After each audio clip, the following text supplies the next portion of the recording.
So hey guys, it's Shuriken here. Welcome the alternative verse of animes where you can see many interesting what ifs of Naruto. And our first video is, what if Naruto tamed the Dragonic beast monster? Let's move on to the video. A 6-year-old Naruto was training. He was going over the clone jutsu that was taught to him by his academy sensei Iruka. Try as hard as he could, Naruto couldn't get the damn jutsu down. He tried and tried, but it didn't work. You'd think he could do this by his record. Ever since he could remember, Naruto was always a strong little boy. One time a man was trapped under a merchant cart. No one around could get it off. The people around were about to ask a ninja for help, before Naruto just came over and threw the cart. With one hand, there were 5 men trying together to get the cart off the man, yet Naruto did it easily with one hand. He was also very energetic. He did pranks to improve his energy and stealth, but when he gets caught, he leads Chunin and some Jounin on chases all around the city to where the ninja call it quits. Where most of the other kids in his class could only take 2 laps 1/2 mile, non-stop around the school field before taking a break, Naruto could take it to lengths that no one ever expected him to, and go up to 6 laps, 1/2 miles before taking a break.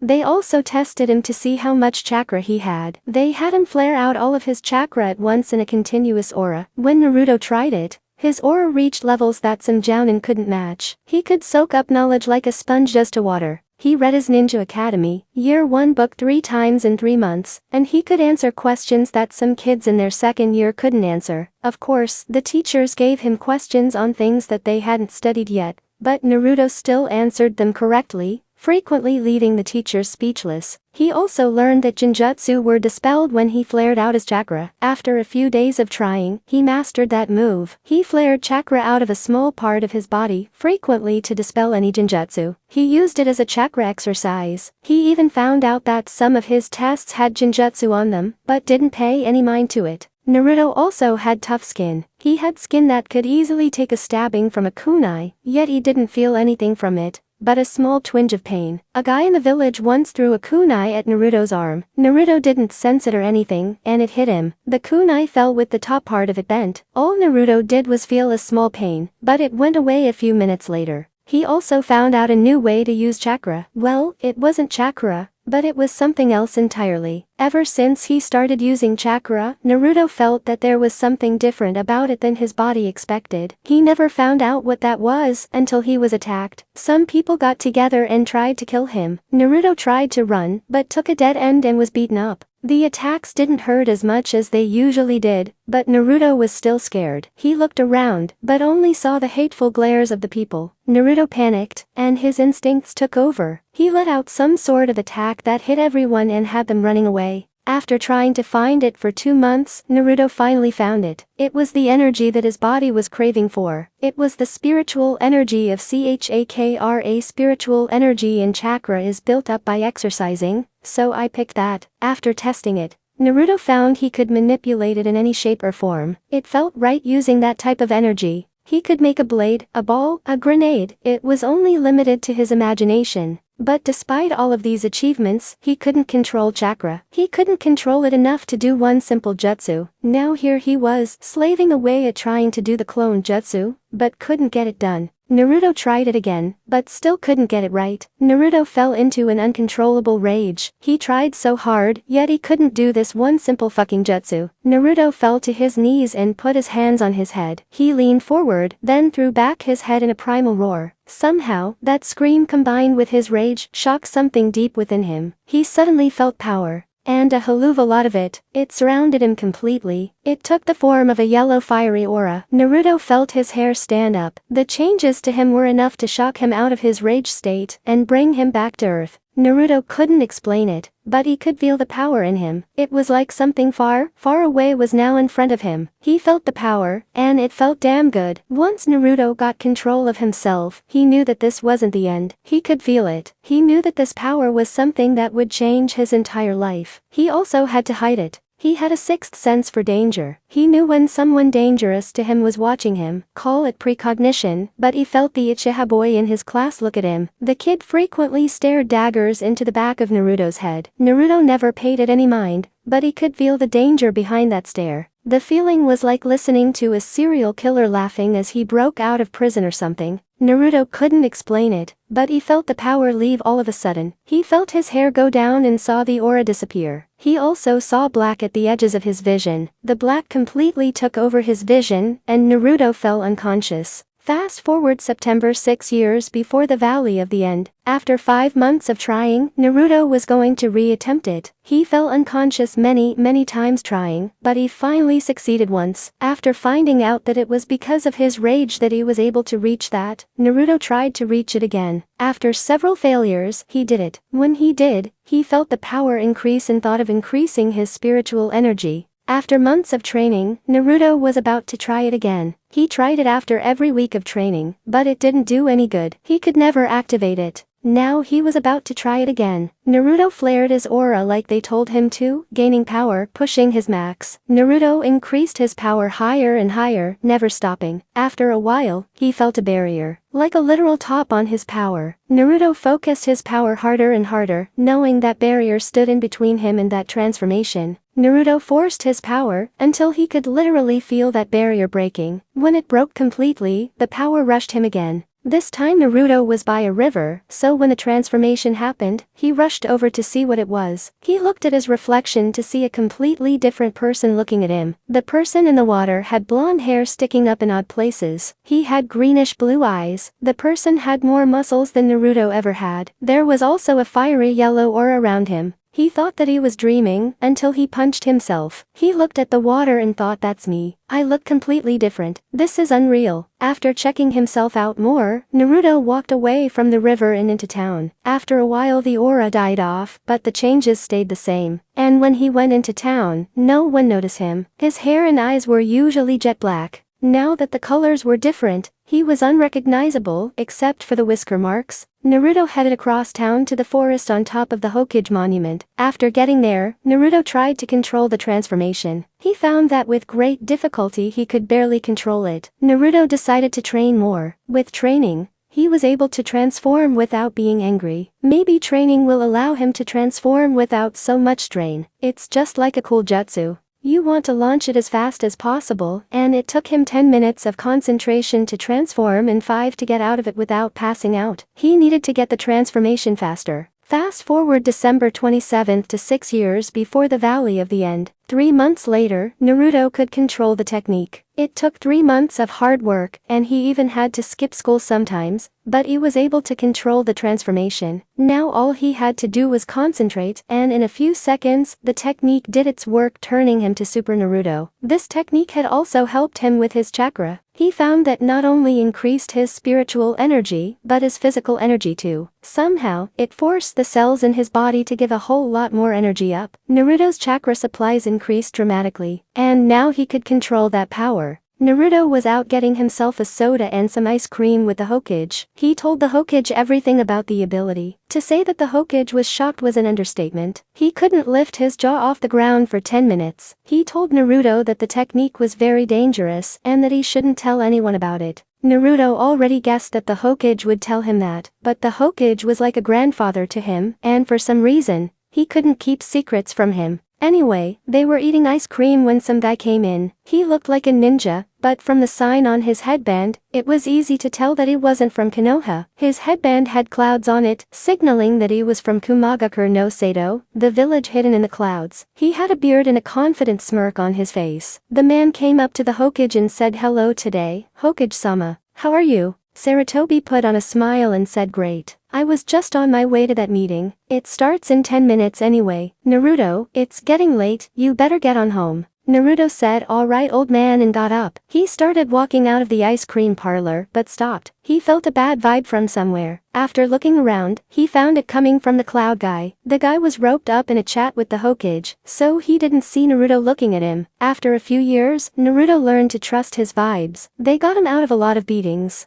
Although they probably wouldn't hurt, Naruto knew that it was still bad to be on the receiving end of a beating, so he learned to trust his senses. Naruto decided to trail that guy for the rest of the day. Night same day. The man went to his hotel room, not aware of Naruto following him. Naruto was following him from the rooftops, a much easier way to stay on someone. Naruto saw the guy go into his hotel room, and then someone leaped out of his window and left the building. Naruto didn't need to look into the room to see that the cloud guy had gone. Naruto trailed the guy to the Hyuga estate. The estate wasn't guarded that day for some reason. Anyway, the guy was easily able to sneak into a room and take something. Naruto thought it was jewelry or something, but when he saw the bag move and someone whine, he knew that someone was in the bag. Naruto knew that he had to stop this guy. He felt something in him awake, and it completely took over. He jumped out of the trees he was hiding in to come in front of the guy. Naruto said, "Stop, let that person go, now." The guy laughed. He said, "So some little kid thinks that he can play the hero, huh? Well then, I'll show you what happens to fools like you who try to play the hero." The guy charged Naruto. He was fast, but he didn't put up a defense. He thought Naruto was some regular 7-year-old kid. What he didn't expect was for Naruto to be fast also. Naruto was able to get a hit off on the guy's chest, making him drop the person in the bag. When the bag dropped, Naruto grabbed it and ran. He ran into the forest at a surprising pace, but the cloud guy was able to keep up barely. Naruto stopped at a clearing. He pulled the bag off and there was a girl. She had on pajamas and had midnight blue hair. Her eyes were violet or whatever the Hyuga eye color is. She had on a small blush. She said, "NN Naruto-kun, what happened?" The little girl was Hinata Hyuga, one of Naruto's classmates. She was a little shy, but she made friends easily. She also had a crush on Naruto, but Naruto didn't know that.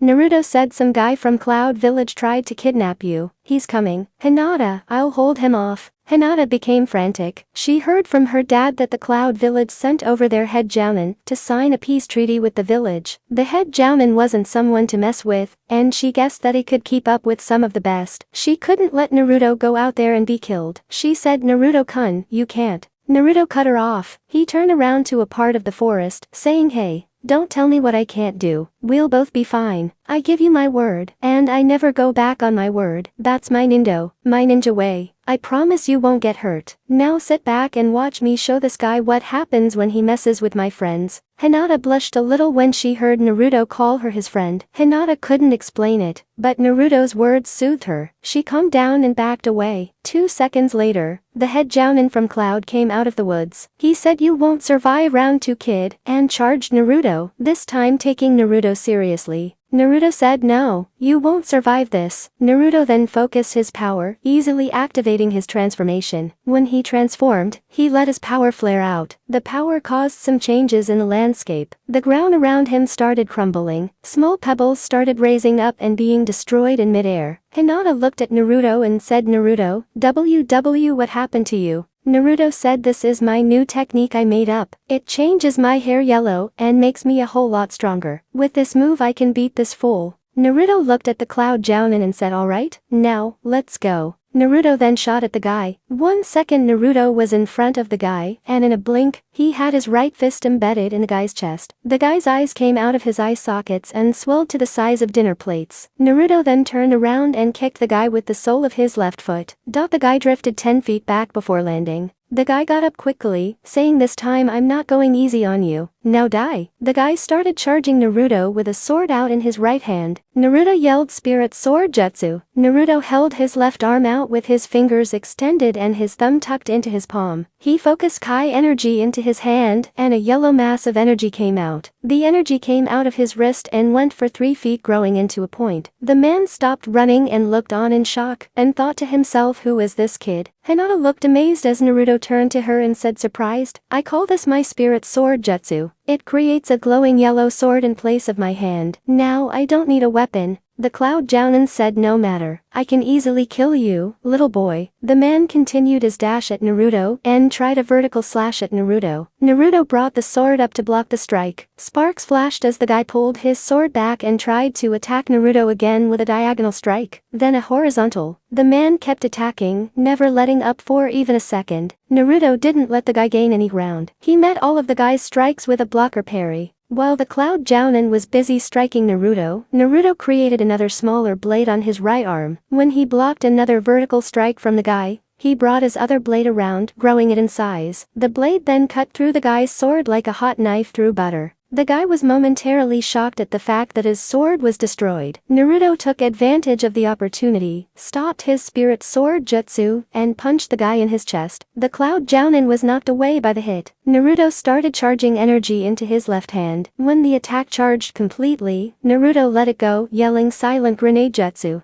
The attack was small, but it traveled fast. The Cloud Jounin had no chance. The attack hit him, but it didn't go off. It just hit him, and it didn't seem to faze him. The guy got up, charging Naruto again. He started doing hand seals, yelling out lightning style. Lightning bolt jutsu. From the skies, a yellow bolt of lightning came down at Naruto. Naruto jumped back, barely avoiding the blast. When he landed, the Jounin was gone. Naruto looked around for him, but it was too late. He didn't know what was coming until he heard Hinata yell, "Naruto-kun, watch out." Naruto looked around, but was too slow as a lightning attack hit him right in the face. He was knocked away by the blast, but was able to land on his feet. He looked around, but was shot again. He kept looking around for the Jounin, but every time he thought he found him, he was blasted. After 12 blasts, the guy came out, saying, "You survived 12 blasts of my lightning bolt jutsu. That's impressive, kid. Maybe I'll take you and the girl to Cloud with me. Then we'll use you both to breed the ultimate ninja and take over the elemental countries." The man then started doing hand seals. He then ended, saying, "It was a good fight, kid, but now you're..." He was cut off as Hinata rushed forward, attacking the man. She jumped up and hit him with a gentle fist strike in the back. He-Man yelled in pain, then kneeled forward on one foot. He turned around and said, "Stupid bitch," and smacked Hinata. Hinata grunted out in pain, then fell back. The man said, "I'll deal with you later, bitch." The man turned around, saying, "Now where were we?" He turned around to see that Naruto was standing up. The guy started doing hand seals, yelling out lightning style. False darkness jutsu. The clouds bunched up together, and out of them came a huge beast of lightning. The beast roared and dashed forward for Naruto. Naruto just stood there, not doing anything. The beast then crashed into Naruto.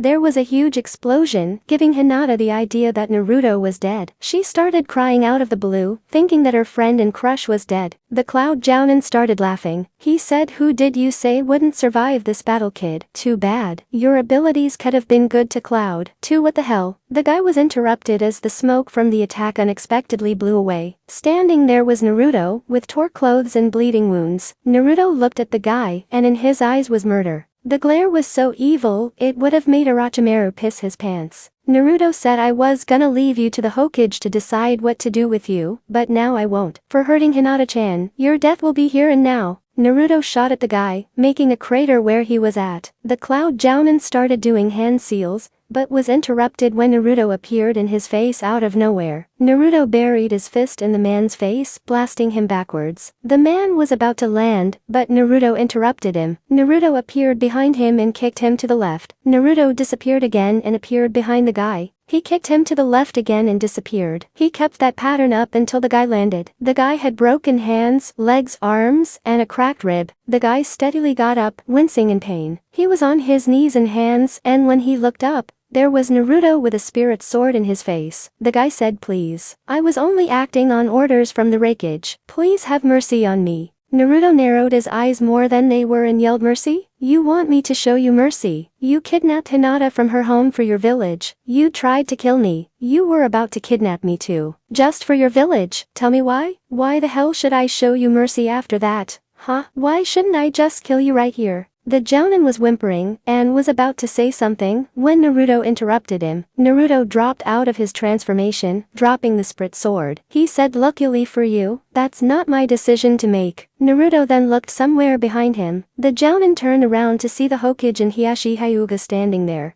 The Hokage said, "Good job, Naruto. Not only did you save Hinata, but you stopped this Jounin from taking her to Kumagakure. As for this guy, I'll take him to the interrogation room for questioning." "Naruto, how did you get here?" Naruto said, "I felt a bad vibe from this guy. I trust my vibes, so I followed him all day. I followed him to his apartment where he changed clothes and headed toward the Hyuga estate. For some reason, the security was down. I found him trying to steal Hinata-chan, and I had to stop him." Hiashi Hyuga came forward, saying, "Naruto-san, what you did today was heroic. Not only did you save my daughter, but you stopped the village from signing a peace contract with an enemy in disguise that would have killed us all. I can't thank you enough." Naruto said, "You don't have to thank me. I did this because I wanted to save Hinata-chan. Hiashi said, regardless of why you did it, you saved my daughter. I thank you. Naruto said no problem. The next day, the head jounin of Cloud was about to be taken away to jail. The Raikage demanded the head jounin back, but that was put to a stop when the jounin made a public announcement to the citizens of Konoha about a secret mission at the village. A copy of what he said when he was interrogated was sent to the daimyo of Fire Country and the daimyo of Lightning Country. When the Raikage tried to declare war, the daimyo of Lightning Country immediately denied the option, saying that if they did go to war, then he would cut all funds to Kumagakure. The Raikage then quickly lost interest in starting a war. When Hinata mentioned that Naruto did a move called the Silent Grenade, Naruto told the Hokage what it did. Basically, the attack buried itself in a body. The attack would take the bloodstream to the heart, where by command of the person who made the move, it would swell up and grow, destroying the attacker from the inside out. The probe would only last for 3 days. When Naruto told the Hokage of that move, the Hokage decided to take the Raikage up on his offer and send the head Cloud Jounin back to Kumagakure. He traveled with 6 Anbu, one of them a shadow clone of the Hokage in disguise. When the head Jounin was delivered to Kumagakure, the Anbu immediately left, the clone dispelling. When the Hokage got the clone's knowledge, he had Naruto activate that technique. The head Jounin was blown up, right in front of the Raikage. Naruto told Hinata not to tell anyone. If word got out that he could beat the head jounin of Cloud, it might infuriate some people. Hinata understood and kept her mouth closed. Since that day, her dad made sure she spent a lot of time with Naruto, knowing she was safe with him. Fast forward Konoha Ninja Academy 1 year before Valley of the End. Since Naruto saved Hinata, him and her had hit it off well. They were best friends. They were always seen together. They played together, they trained together, they ate together. If they didn't deny it every time someone said it, people would think they were dating. But the two did love each other. They just didn't know how to express it. Naruto taught Hinata some of his special spiritual-based attacks. She took a while longer to learn than he did,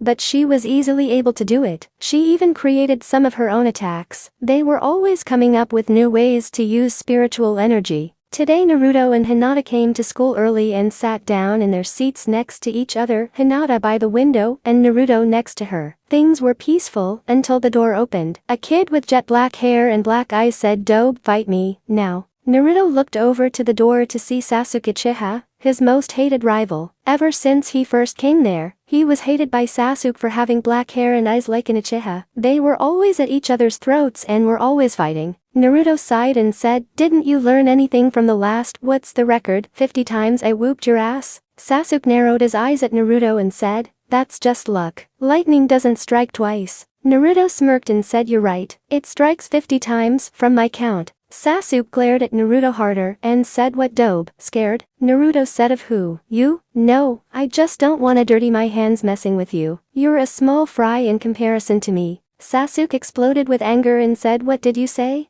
Naruto said, "You heard me. You will never beat me, Sasuke. I'm too strong for you." Sasuke said, "You talk a lot of trash. Let's see if you can back it up. After school, the field. I'll show you once and for all who's the best." Naruto said, "I'll be there. And I'll make sure to reserve you a room in the hospital." Needless to say, word spread around quickly. The rivalry between Sasuke and Naruto was the talk of the academy. Soon, everyone knew of the fight, even some people not in school. When school got out, all of the kids who went to the school and their parents were crowded around, waiting to see the fight. At the field outside the academy, Sasuke was standing alone, surrounded by people, waiting to see him defeat Naruto. Somehow, 4 very special people heard about the match and were there to see it. The first was Danzo, the old war hawk of Konoha. He secretly led a secret police force called Root that didn't answer to the Hokage. The second and third were Hamura and Kaheru, the village elders. They served on the Konoha Council and were there to see how the Uchiha would crush the demon that plagued their village for 12 years. The last person was Hiruzen Sarutobi, the Sandaime Hokage. The Hokage was there to make sure that after this match, no one tried to hurt Naruto. He also wanted to see how strong the 2 top academy students were. Sasuke said it's after school, and Naruto didn't show. I guess that shows how cowardly he is. He didn't even show up. The crowd cheered at that. They were cheering Sasuke on until a voice called out, "Look above you, Dumbus." Sasuke looked up where he heard the voice coming from and saw Naruto there. Naruto was sitting on a branch looking at Sasuke with a bored expression. He said, "I've been sitting here for 5 minutes. I was waiting to see if you could find me here. I guess you couldn't." Naruto leaned back on the branch, falling off and flipping through the air. When he landed 2 feet in front of Sasuke. Naruto said, "Okay, you challenged me to a fight, Sasuke. I accepted. Is that true?" Sasuke said, "Yay. So what if it is?" Naruto took a quick look over at Hamura and Kaharu. He said, "Just clarifying for anyone wanting to pin your injuries on me. Now let's go." Sasuke said gladly. Naruto jumped at Sasuke, wanting to end this quickly. He twisted in midair and let his left foot out for a kick. His foot connected with Sasuke's face, knocking him back. Naruto landed and said, "Come on, Sasuke. You have to do better than that if you want this battle to last more than 30 seconds. Sasuke said, "I intend to." Naruto charged Sasuke, a blurred irregular villager's eyes. Sasuke saw Naruto coming and dodged the right fist aimed for his head. Sasuke brought his right fist up into an uppercut, hitting Naruto's chin. He then sent his left foot out in a front kick to Naruto's stomach. Naruto staggered back from the pain. He thought to himself he usually didn't see hits like those coming. What happened to him? Sasuke smirked. He said, "I bet you're wondering how I can see your attacks. Easy, look into my eyes." Naruto looked at Sasuke's eyes and saw something that he didn't expect. He has the Sharingan. He must have got it from the last time we fought. Naruto said, "I see you unlocked the crutch Sharingan." Sasuke narrowed his eyes at Naruto and said, "What?" Naruto said, "The crutch Sharingan. That's your bloodline. The Sharingan is nothing but a crutch used by the Uchiha family. It activates when their life is in danger. It never comes from training. The Sharingan comes when your own power can't save your ass. That's what's wrong with all bloodlines these days. They're all used as crutches, and when your crutch is beaten, you fall down." Sasuke glared daggers at Naruto and said, "The Uchiha clan is the supreme clan in Konoha. We are the best. We have the best bloodline in the world. The Uchiha are the strongest." Naruto smirked and said, "If that's true, why isn't Konoha a monarchy with the Uchiha as the ruling family?" That's what Madara Uchiha wanted. But he couldn't get his way cause he was defeated by Hashirama Senju, the first Hokage. Look at your dad. He was a candidate for the Yondaime Hokage, but he lost to Minato Namikaze. Face it, Sasuke. Your clan was never up top. They were always 3 steps behind the Senju clan. It was the Senju who built Konoha. The Nidaime gave us the rivers we use as our water supply, and the Shodaime gave us the trees we use as cover to hide our village. They taught the Sandaime Hokage. He taught the Sannin. One of the Sannin taught the Yondaime. And under the rule of the Senju, our village has peace with other great hidden villages, and scared the rest into a ceasefire. The Shodaime was able to control wood. He was also able to tame the Biju. He sent each Biju to a great elemental country, so there would be less violence between the hidden villages. The Nidaime was able to control water to where he could use the water molecules in the air. The Uchiha practically worship fire, yet none of you have been able to control fire like the Nidaime controlled water. All the Uchiha have is a tampered with version of the Byakugan and can control the Kyuubi. But since the Yondaime killed him, your clan doesn't even have that going for them. And it took only one Anbu captain to kill all of your clan in one night. Face it, Sasuke, your clan is an embarrassment to this village and was never up top. Sasuke looked shocked at Naruto's statements. He worshipped his clan all of his life. He dedicated himself to his clan, and yet, here was this no-clan orphan loser, dragging his clan name into the ground. Sasuke looked at Naruto and said in a lower voice, "I'll kill you." Naruto glared at Sasuke and said, "Try it. You use deadly force against me, and I'll kill you where you stand, weakling." When Naruto called Sasuke a weakling, Sasuke's body started changing. His muscle mass increased by a lot. His hair started changing shape and turning blue. He also started getting a yellow aura around him. When it ended, Sasuke looked completely different. He didn't know what happened to him, but he liked it. Naruto looked at Sasuke's new form and realized that this was bad. This was like his technique, but different too. The amount of muscle mass was more than his. His hair turned blue, but his eyes were still in their Sharingan form. When Sasuke turned into that muscle-bound fighter, Naruto felt something rise in him. It was a feeling like fear, but different. It was telling him to either run or go all out on Sasuke. Naruto couldn't explain it, so he didn't listen to it. Sasuke disappeared. Naruto looked around, but didn't see Sasuke anywhere. Sasuke then appeared in his face, punching him in his gut. Naruto immediately drifted back, going through the crowd and hitting a tree. Naruto looked up to see Sasuke smirking at him.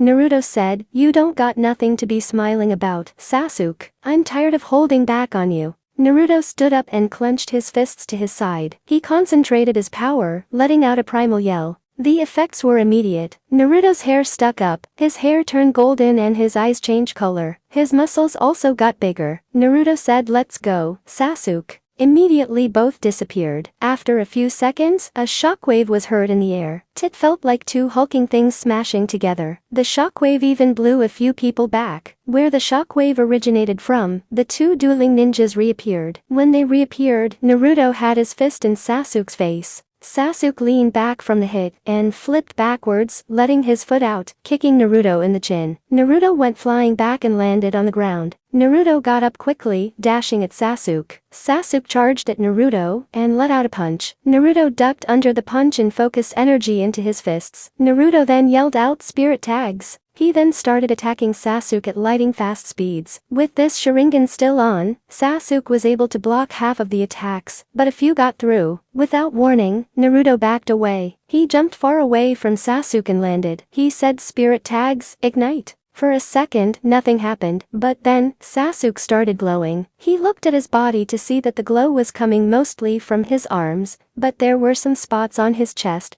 that were glowing also. Suddenly, the glowing spots exploded. When the smoke cleared, Sasuke was still standing. His clothes were partially ripped now. His shirt was blown to small scraps that still hung on him. His pants had rips in them too. But other than that, Sasuke was okay. Naruto said, "It seems you're stronger than I thought." Sasuke charged Naruto, screaming all the way. Naruto dodged the left punch Sasuke opened up with, and jumped back when Sasuke tried to knee him in his gut. While he was still in the air, Naruto charged energy into his hands and shot off 6 balls of energy. The attacks collided with Sasuke, and he was encased in smoke. Naruto put his hands in front of his chest and charged energy into them. The energy created a red ball of energy in front of his chest. Naruto then thrusted his hands forward, yelling out destruction wave. The red attack sailed through the sky, hitting Sasuke off guard. Sasuke flew back at the attack, making a crater in the ground. He was bleeding from his chest where the attack hit him and was bleeding from his lip. He got up, still in a psychotic state of rage. He yelled at the top of his lungs like a madman, "I'll kill you."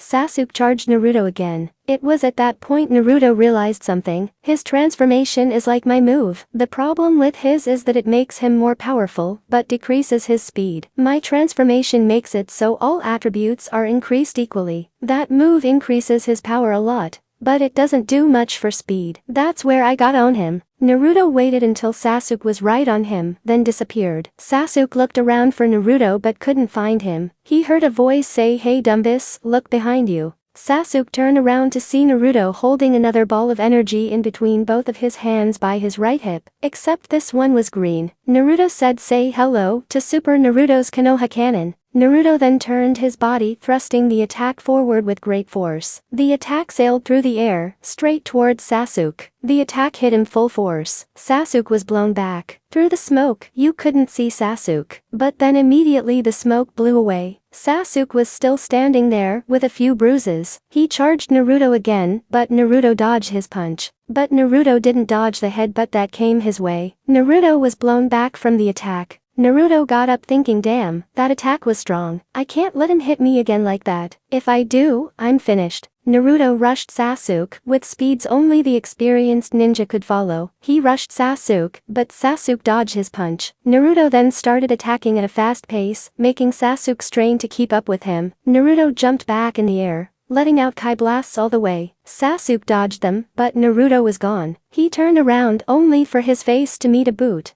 Sasuke was sent back by the sheer force behind the attack. Naruto charged energy into his left hand, while Sasuke was still in mid-air. The energy grew out into a blade of energy. Naruto used his right hand to charge energy in. The ball of energy was black. Naruto thrusted his right hand forward, yelling out spirit shot. The attack shot off and hit Sasuke while he was still in the air. Naruto then shot forward with the spirit sword and cut Sasuke all over his body. Sasuke was on all fours, kneeling in pain. Naruto then held the sword tip at Sasuke's head. He said, "Give up now, Sasuke, or I'll extend this blade through your brain." Sasuke glared at Naruto and said, "Fuck you." Naruto glared back and said, "Wrong answer." Naruto then lifted his right foot up, kicking Sasuke right in the face. Naruto then charged up energy in his right hand again, but this energy was 10x what he usually charges an attack with. He yelled out Spirit Shot 10x and hit Sasuke with the attack at point-blank range. The attack exploded, and when it cleared, Sasuke was back to normal, knocked out. Naruto was standing there with singed clothes. He said, and another one bites the dust. Maki Haruno, Sakura Haruno's mother, came forward. She took Naruto's arm and put a kunai to his neck. She said, as a member of the Konoha Council, I am putting you under arrest for assaulting Sasuke Uchiha. Naruto didn't budge. He grabbed the woman's arm and tightened his hand. He focused spiritual energy into his hand, tightening his grip. After a few seconds, a sickening snap broke through the air. People watching realized that Maki's arm was broken. Naruto said, wrong. At the beginning I asked Sasuke, and he admitted to asking for this match. That means that he knew what would happen, yet he went forward with it. I can't be blamed for this. As for you, with that kunai to my neck, you pushed it closer to my neck to where it would regularly draw blood. In the eyes of the judicial system of Konoha, that's assault.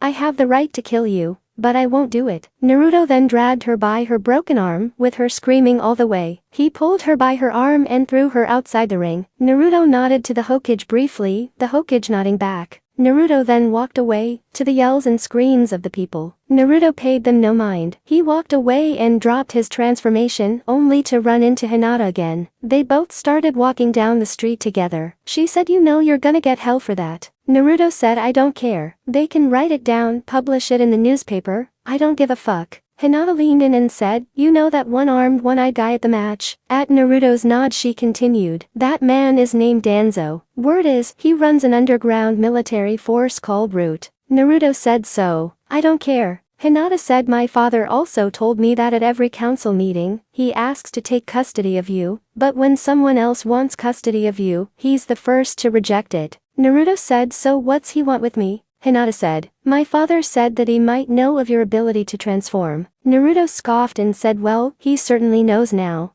Hinata said, well, I don't think he'll ask for you anymore. He might ask Sasuke. Naruto got a serious look on his face and said, you think he wants Sasuke to perfect that transformation? Hinata said, yeah, he also wants to go to war with every country. He's war crazy, and with Sasuke's transformation in his pocket, he'll certainly win. But he'll need a place to launch that worldwide attack from, a base. And the closest place would be. Naruto's eyes widened and said, Konoha. Hinata said, right? He might try to take over Konoha. If he has Sasuke's transformation with him, he might just take over. Naruto said, no, he won't. I won't let something like that happen, even if I have to kill. I won't let someone like Danzo take over Konoha. Hinata said, I know, and so does Danzo. He might try to get you too. With both of you, his chances of winning will be higher. Naruto said, don't worry, Hinata-chan. I'll watch my back. Hinata said, but I'm worried about you. Naruto said, you don't have to be. I can handle that one-armed freak easily. Hinata said, but you better watch out for Danzo. He's a sneaky bastard, and he'll play every cheap trick he can to get what he wants. 2 weeks later.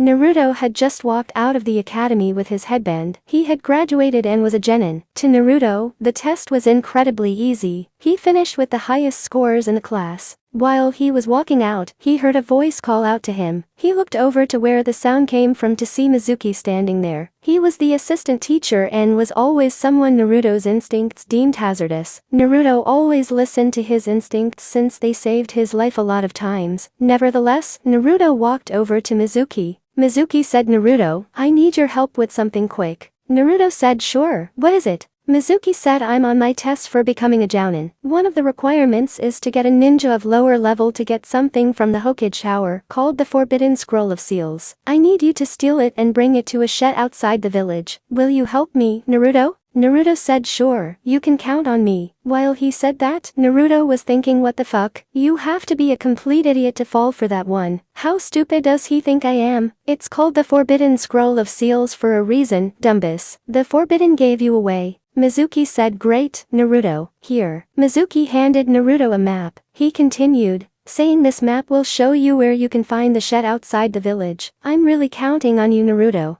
Naruto said, okay, I'll go right now. Naruto then took off for the Hokage Tower. When he arrived, he told the Hokage what he was told by Mizuki. The Hokage said that he would never endanger the Forbidden Scroll of Seals like that. The Hokage was about to call the Anbu to arrest Mizuki, but Naruto had a different plan. He always wanted to fight someone of higher rank than him. At outside village, Naruto was waiting outside the village with the real forbidden scroll of seals. He thought that since he was waiting for Mizuki to come back, he might as well look at the scroll. He saw the first move on there was the Kage Bunshin no Jutsu, the Shadow Clone Jutsu. Naruto read the description. The Kage Bunshin no Jutsu is an A-rank jutsu. This jutsu creates clones like the basic Bunshin jutsu, but the clones are solid. The Kage Bunshin no Jutsu takes a lot of chakra to complete, which is why I labeled it forbidden. 10 ninja of the village tried it and rolled over dead from chakra exhaustion. After experimenting with the jutsu, I found that the clones all take a specific amount of chakra. The chakra they have is used to sustain their life. If they run out of chakra, they poof out of existence. They can also do jutsu, provided that they have enough chakra. Whatever the clones saw, heard, or read is transferred back to the user when the clone is dispelled. Also, when the clone is dispelled, whatever amount of chakra they have left is sent back to the user. If too many Kage Bunshin are dispelled at one time, the knowledge can cause severe headaches, even death. If you learn this jutsu, I advise you to be careful. Signed,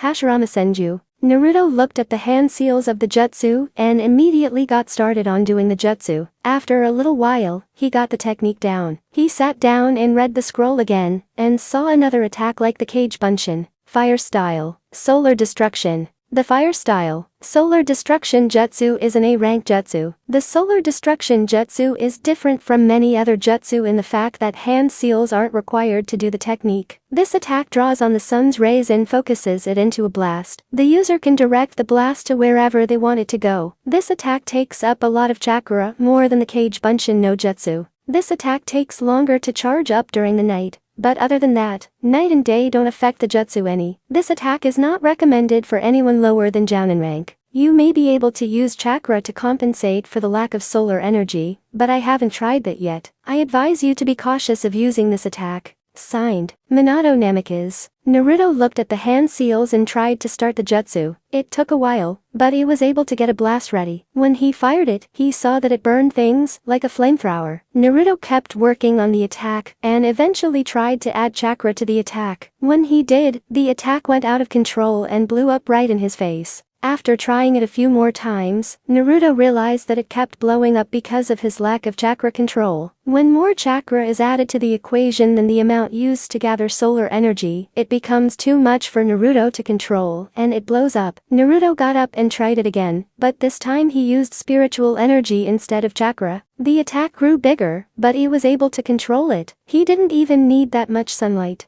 Naruto looked up in the sky to see that it was dusk. Naruto realized that Mizuki wouldn't be there for a few hours, so he took a little nap. When he woke up, Mizuki still wasn't there. After a few minutes, Iruka showed up. He landed in front of Naruto and said, "Naruto, what the hell are you doing? You know that the Forbidden Scroll of Seals is called forbidden for a reason." Naruto said, "I did this to help Mizuki." He said that he was going for his Jounin exam, and one of the tests is to get a ninja of lower rank to bring this scroll to him. Iruka looked at Naruto questioningly and said, "What are you talking about, Naruto? The Jounin exam is nothing like that. The Jounin exam doesn't even take place for another 6 months. Naruto faked ignorance again and said, "But Mizuki told me where to find the scroll. He told me where this shack was. He even told me how to get here. Why would he tell me this?" Iruka narrowed his eyes and thought a little bit, but then widened them in surprise. He said, "If Mizuki told you about this place, then that means..." Iruka was cut off when a kunai came forward and impaled him in the chest. Iruka stumbled back and fell down. Naruto ran toward him to see if he was in trouble, but saw that the wound would only bleed for a while, and that Iruka would be fine, but he wasn't in any shape to fight. Naruto looked to where the kunai came from, but already knew who threw it. Mizuki was standing on a tree limb, laughing maniacally. He said, "I see that you're stupid enough to fall for such a stupid lie, Naruto." "Really? A Jounin exam? How stupid can you get?" Naruto said, "I'm not the stupid one, Mizuki. You are. So tell me, what are you planning to do with the scroll?" Mizuki said, "Well, I might as well tell you since you and your pathetic teacher are about to die anyway. My plan was to take this scroll to Orochimaru and use it to take over Konoha." Naruto chuckled and said, "Well, that's a stupid idea. Your one problem is that you think you can beat me." Mizuki said, "We'll see. But before we start, I want to tell you why the villagers hate you so much." Iruka looked at Mizuki and said, "No, Mizuki, you can't. It's forbidden to. Ever since the day the decree was placed in effect." Naruto turned around to Iruka and said, "What decree are you talking about, Iruka-sensei?" Mizuki said, and you think I care? Naruto, the decree was about that no one can tell the younger generation that the nine-tailed fox lives inside you. The same fox that destroyed our village and killed our Yondaime is you. It was sealed inside your body when you were born, and that's why everyone hates you. You're nothing but a demon in a pathetic human's body. You're a disgrace to our village, Naruto Uzumaki, and prepare to die. Naruto widened his eyes in shock while Mizuki kept talking. Mizuki saw that Naruto was shocked, so he took the chance and grabbed a giant shuriken from his back and threw it at Naruto. When it was 5 feet away from Naruto, Naruto vanished. Naruto reappeared behind Mizuki and said only 3 words, "I already know." Naruto then kicked Mizuki in his back. While Mizuki was falling off the tree branch, Naruto shot 3 Kai blasts at Mizuki, while Mizuki was still in the air. Mizuki fell 20 feet and landed in a smoking heap, but he didn't stay down. He got back up to his feet and said, "So, you're stronger than I originally thought. No matter, I can still deal with you." Mizuki made a hand seal, and that's when all hell broke loose. What Naruto didn't see was that Mizuki had a marking on his neck. But it wasn't just any marking, it was the Earth Curse seal of Orochimaru. The lines of the seal started spreading all around Mizuki's body, increasing his power.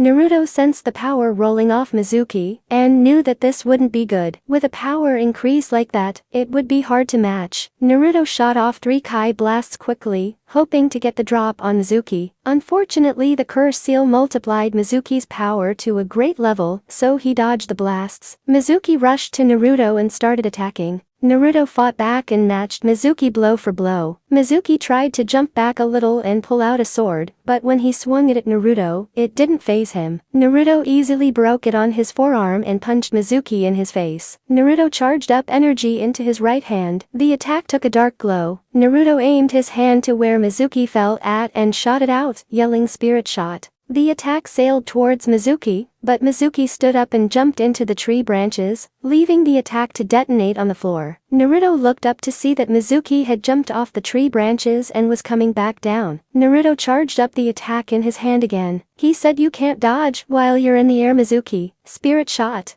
The second attack sailed through the air to Mizuki's spot in the air. Mizuki braced himself for the attack and it hit him. When the attack exploded, a smoke screen was left. There was a plume of smoke that trailed down to the ground and Naruto realized that that was where Mizuki landed. There was still smoke over there. Naruto took advantage of the smoke and dashed over to the spot and let out a Kai charge right punch. The punch was caught. Naruto tried to pull back, but Mizuki had a tight grip on his fist. When the smoke cleared, there was something standing where he thought Mizuki was. The monster's ears were longer than a human's and were pointed up. The monster had claws in place of nails. It had dark brown fur growing everywhere, with black stripes. The monster was smiling, showing its grotesque pointed teeth. It was drooling. Its eyes were changed to resemble those of a cat. The monster spoke in a voice that shadowed Mizuki's. It said, "Now for round 2. The monster pulled Naruto in and punched Naruto in the chest with his right fist. The punch was even stronger than before. If Naruto didn't have bones of steel, the lower part of his backbone would be cracked. Naruto went flying backwards at a fast pace. He thought he would keep flying, but Mizuki interfered. He ran from his original spot and reappeared behind Naruto. He drew his right foot back and kicked Naruto right in the head, sending him flying upwards. The only thought that passed through his mind was increased strength, increased speed. This Mizuki doesn't play. Naruto looked up to see that Mizuki was already up there, his left foot extended with the heel directly over his head. His attack probably knocked something in Naruto's mind out of place. Naruto was propelled down by the kick, landing on the ground and making a crater. Naruto groaned in pain, but had to cut it short. He rolled to his left, barely dodging Mizuki coming down with a left punch. Naruto barely dodged, but where Mizuki's arm struck was a foot-deep hole. Naruto got up on one knee, but couldn't get all the way up,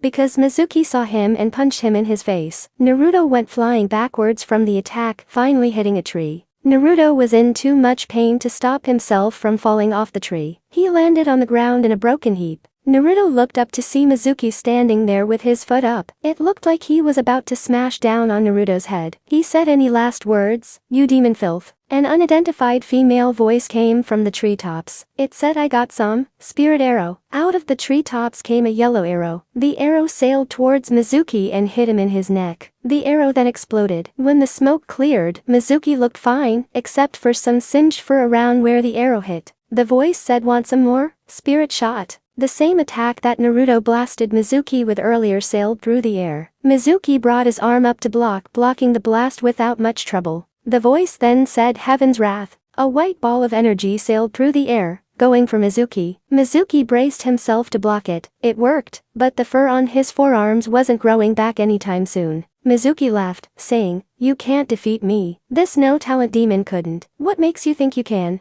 Mizuki heard a voice behind him that said no talent? We'll see about that. Mizuki didn't have to turn around to see who it was, but he turned around anyway, and when he did, his face was reintroduced to Naruto's right fist. This punch was a lot stronger though. The attack sent him sailing back into a tree. Mizuki hopped back up to his feet and saw Super Naruto standing there. Naruto made a dash for Mizuki, but with the power increase from the second level curse seal, he was able to see Naruto dash at him. Mizuki decided to meet Naruto at the middle. He went on all fours and dashed forward, going twice as fast as he usually would have. Him and Naruto met in the middle, their fists pushing for power. While Mizuki and Naruto were having their push of war, the person who attacked Mizuki dropped out of the trees. It was Hinata, who didn't see that coming. She ran over to where Iruka was and put her hand on his chest. She took out the kunai still lodged in his chest. She focused chakra into her hands and said mystical palm jutsu. Her hand took a green glow around it. When she put her hands on the wound, it started closing. After a few seconds it healed perfectly. Hinata turned around to see that Mizuki and Naruto were done pushing each other. They pulled back and punched each other in the face. After Mizuki punched him, Naruto phased away. He reappeared behind Mizuki and tried to punch him, but Mizuki crouched down. Mizuki jumped up, trying to headbutt Naruto, but Naruto leaned back and avoided the attack. Naruto jumped backwards and shot off Kai blasts. They hit Mizuki, but thanks to the second level of the curse seal, it barely affected him. Naruto looked behind him to see that Hinata was right behind him. He said, "You chose a great time to join the party, Hinata. I would have been taking a dirt nap if it wasn't for you. Thanks." She smirked and said, "I know. I'm just doing my job of saving your butt." What was this, like the 12th time?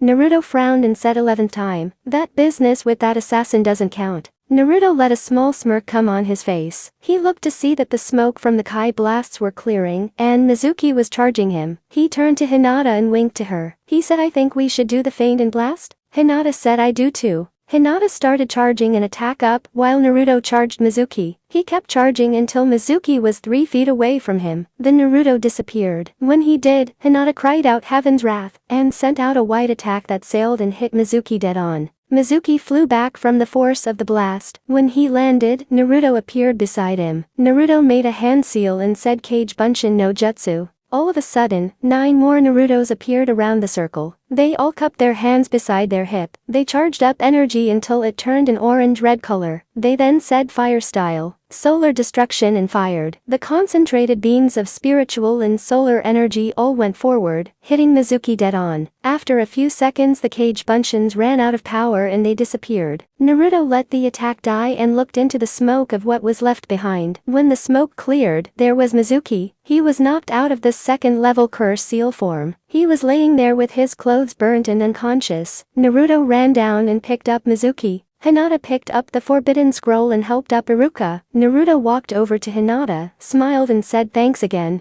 "I don't know where I would be without you, Hinata." Hinata smiled and looked at Naruto. Naruto and Hinata kept looking at each other like they were having some kind of out-of-body experience. It was like they were in their own little world. Iruka saw this and smirked. He thought to himself, there's nothing more romantic than your first true love. I hope they invite me to their wedding. But now's the time to break this up. Iruka said, "Come on you lovebirds. We gotta get this traitor and this scroll back to the village. You can stare at each other later." Iruka's statement knocked them out of La La Land and made them realize that they had been staring at each other for a while now. They looked away from each other quickly, blushing. Iruka laughed and said, "Come on already." Hinata and Naruto ran forward, catching up to Iruka. While they were walking back to the village, they occasionally looked at the other. Naruto and Hinata were at Ichiraku's with Iruka. They had just dropped off Mizuki to the hospital. He was under Anbu guard and was watched all the time. Naruto made a clone and told it to deliver the forbidden scroll to the Hokage. Afterwards, Iruka volunteered to pay for Ichiraku's. Naruto and Hinata were eating, avoiding the others' gaze. Iruka said, guys, there's something I gotta say. Now that you're genin, things will get a whole lot harder. The enemies you'll have to fight won't hold back. They will be trying to kill you. You'll be entering the lonely life of a shinobi, an assassin. You have to expect danger everywhere you go. It's a really hard job, and I hope that you two are ready for it. Naruto smirked to himself and said, don't worry, Iruka-sensei. Of course we're ready. I'll become the greatest ninja ever, and you'll be there to support me, won't you?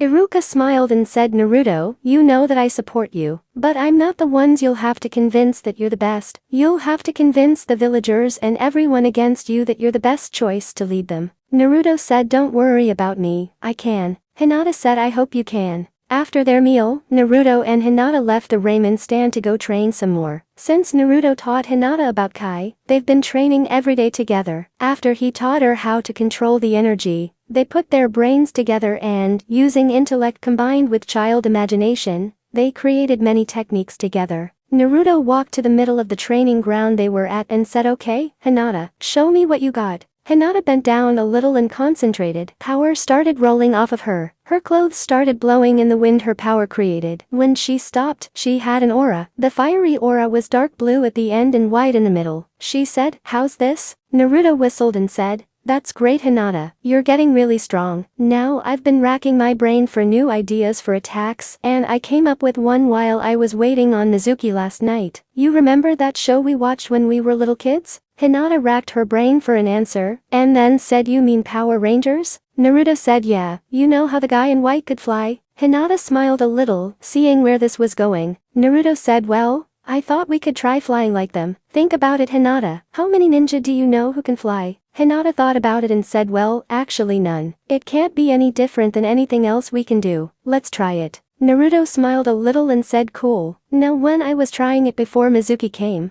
I was able to levitate myself off the ground a few feet. What you have to do is, after explaining the gist of it to Hinata, she tried it. After concentrating, she was able to levitate a few feet off of the ground. When she landed, she and Naruto tried again. They got higher and higher. After practicing more and more, they were able to fly easily. They were doing cartwheels and backflips while levitating over some of the tallest trees in the forest. If you're wondering how they can do that, they've known how to manipulate Kai for years. Manipulating it to fly isn't really gonna be that hard, since they're experienced. Soon they were racing all over the forest. After they got bored and landed, Naruto and Hinata started their training. With Naruto helping her, Hinata's strength grew to tremendous levels. She grew a lot of muscle, and she was strong enough to carry fully grown men over twice her body weight without trouble. After training that day, the two went to the Hokage Tower. Since they graduated from the academy, they had 3 weeks to do whatever they wanted, but they had to get their picture taken and get emancipated for their ninja license. The duo decided to get their duties out of the way now. After they took their picture, they went to the Hokage's office. They turned in their ninja licenses, and the Hokage stamped them, and their citizenship records to show that they were legally emancipated. As Naruto and Hinata were about to leave, they were stopped by a kid busting into the Hokage's office. The kid charged at the Hokage with a shuriken, saying, your time is through, Grandpa.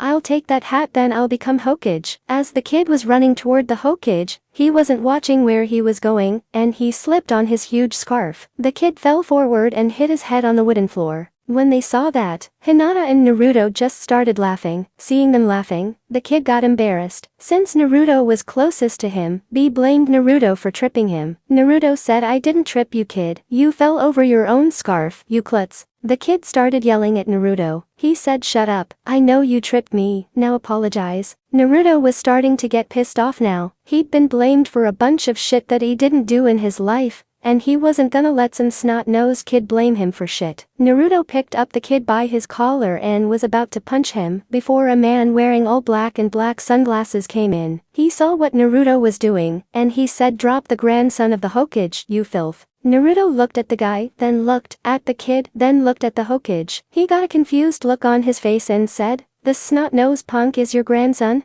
The kid smirked and said, let me guess. You're gonna be like the other punks in this village and kiss my ass since I'm the Hokage's grandson. The Hokage's eyes widened. He said, Konohamaru, don't use that kind of language. The kid, now known as Konohamaru, ignored his grandfather. The kid closed his eyes and put on a smile, expecting to be placed down, apologize to, and see the guy run away. Unfortunately for him, that wasn't the case. Naruto punched the kid in his head, sending him crashing into the desk of the Hokage. Naruto said, I don't care if you were the Hokage's grandmother. If you don't respect me, then don't expect me to respect you, punk. The guy in black looked appalled at the fact that the demon hit the Hokage's grandson. The guy pulled out a kunai and went to stab Naruto, but when it reached him, the knife went through a spectral transparent version of Naruto. Naruto tapped the man on his shoulder. He turned only to hear Naruto yell out spirit tags. The man then felt 10 punches to his chest. They were very light, like Naruto just tapped him. The Jounin came out fine, saying what the hell was that?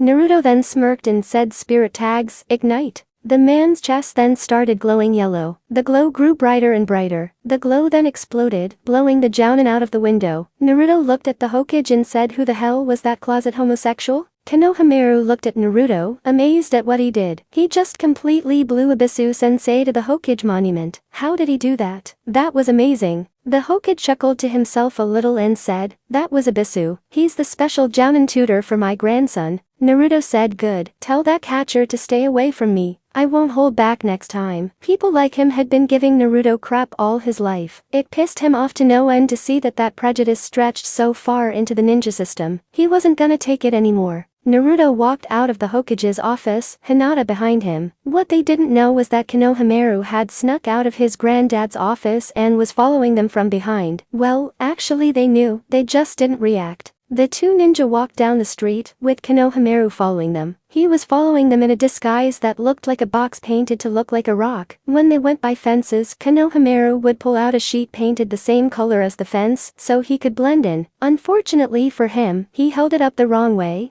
so it actually made him stand out more. The two ninja Konohamaru was trailing both saw what he was doing. Naruto said quietly to Hinata, what the hell is wrong with this kid? No rock is shaped perfectly square. And he's holding up the fence tarp wrong. How stupid does this kid think we are? Hinata smacked Naruto in the back of the head. She scolded him, saying, don't make fun of him. He's just a beginner in the ninja arts. He can't even get into the academy yet. Do you remember how you were when you first started learn to be a ninja? Naruto pouted a little and said, yeah, I kept messing up. It took a long time for me to get things right. I probably got caught 100 times at least before I got better. Hinata said Konohamaru is exactly like you. Right now, he doesn't have any experience. He's a beginner. I bet it would really make him happy if you gave him a few pointers. Naruto said, no, Hinata. Did you see what that kid did? He barged into the Hokage's office without any respect to the Hokage? Or whoever he may be talking to. Hinata sighed. The kid was so much like Naruto that Naruto didn't even see it. She said, Naruto, you interrupt the Hokage in a meeting once a week, at least. You always barge in there, with no respect to the Hokage, or whoever he may be talking to. Naruto said he blamed me for tripping him when it was completely his fault. Hinata smiled a little. She said, do you remember last week? You loaned me your sword to practice with since mine was in the shop getting repaired. I gave it back to you, and then 2 days later you accused me of stealing it. I go to your house and find your sword under your bed. Naruto got a sheepish look on his face, and said, I forgot I put it under there for safekeeping. I'm sorry. Hinata said, it's okay, but you accused me of something I didn't do, just like Konohamaru accused you of something you didn't do. Naruto was now losing his edge. He was losing his grounds on not training Konohamaru. He said he started acting all smug about being related to the Hokage. Hinata said his grandfather is one of the best ninja in the world. Can you blame him for being proud of his grandpa? What he did was wrong, I admit that. But he's a little kid. He still has time to improve. And if someone with a good heart like you doesn't help him, he might never improve. Naruto closed his eyes and fake pouted. He said, why can't I ever win an argument? Hinata laughed at him and said, you lose so many, I expected you to be used to that by now.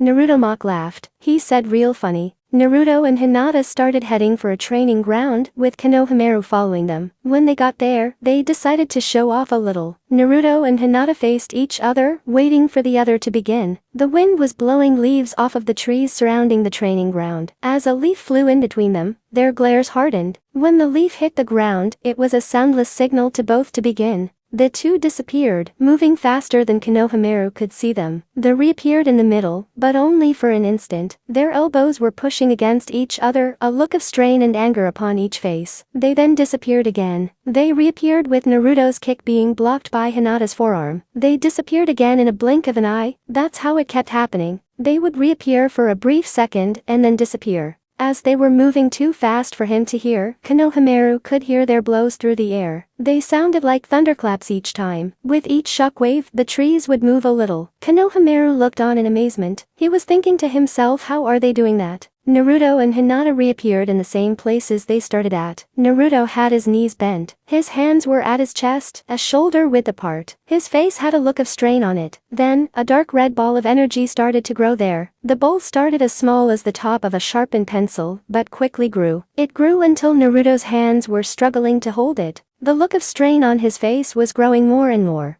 Hinata was also doing something of the sort. He was standing upright, her body turned so the right side of her body was facing Naruto. Her arm was stretched out, the palm showing. She focused energy into her palm, having a similar effect as Naruto's. The attack started off as a small ball the size of a sharpened pencil tip, but then it grew quickly, turning black. The attack grew to the size of a beach ball. Hinata struggling to gather and control the immense energy for the attack. Naruto was also charging his attack up. When it was ready, Naruto thrusted his hands forward, yelling destruction wave. Hinata also let her attack go. He pulled her arm back a little, then thrusted her hand forward, yelling spirit shot. Konohamaru was watching them gather energy, becoming more and more amazed by the second at what they were doing. The amount of energy is so great that you can actually see it. I thought that could only be done by the strongest of jutsu. I have to get them to teach me that. If I do, that'll get the drop on Grandpa, and then I can become Hokage. The attacks sailed forward, hitting each other in the air. The attacks struggled against each other. The two fighters started pouring more and more energy into their orbs of destruction. Soon, Naruto's energy started moving toward Hinata. Hinata started feeling the shockwave of the energy pushing each other. She took a deep breath and forced her energy forward, pushing it closer and closer to Naruto. Naruto started pushing back. The collision of the energy balls was still in the middle. Naruto and Hinata started walking forward, trying to get an advantage on the other. Eventually they were about 5 feet next to each other. The intensity of the shock waves from the collision blew the two back. They landed farther away from each other. Both of the two fighters were on the ground close to passing out. Naruto got enough breath to say, Hinata, truce. Hinata was about to say hell no, but then her stomach started aching more. She said yeah, okay. Both of the teens stood up, clothes partly singed and torn. Naruto looked over to where Konohamaru was at and said, okay Konohamaru, we know you're out there. Konohamaru came out of the trees and said that was so cool. Naruto chuckled and said yeah, I know. Konohamaru then said, can you teach me those attacks? Naruto soon got serious and said no, I can't. Konohamaru then got mad and said, why not? Naruto said, I can't because you don't have enough energy. It took me and Hinata 6 years of hard work, dedication, sweat, blood, and tears to be able to use these attacks. If I taught these to you, you would only die. Konohamaru looked down in sadness, then looked at Naruto and said, then teach me. Put me through the same thing that you two went through.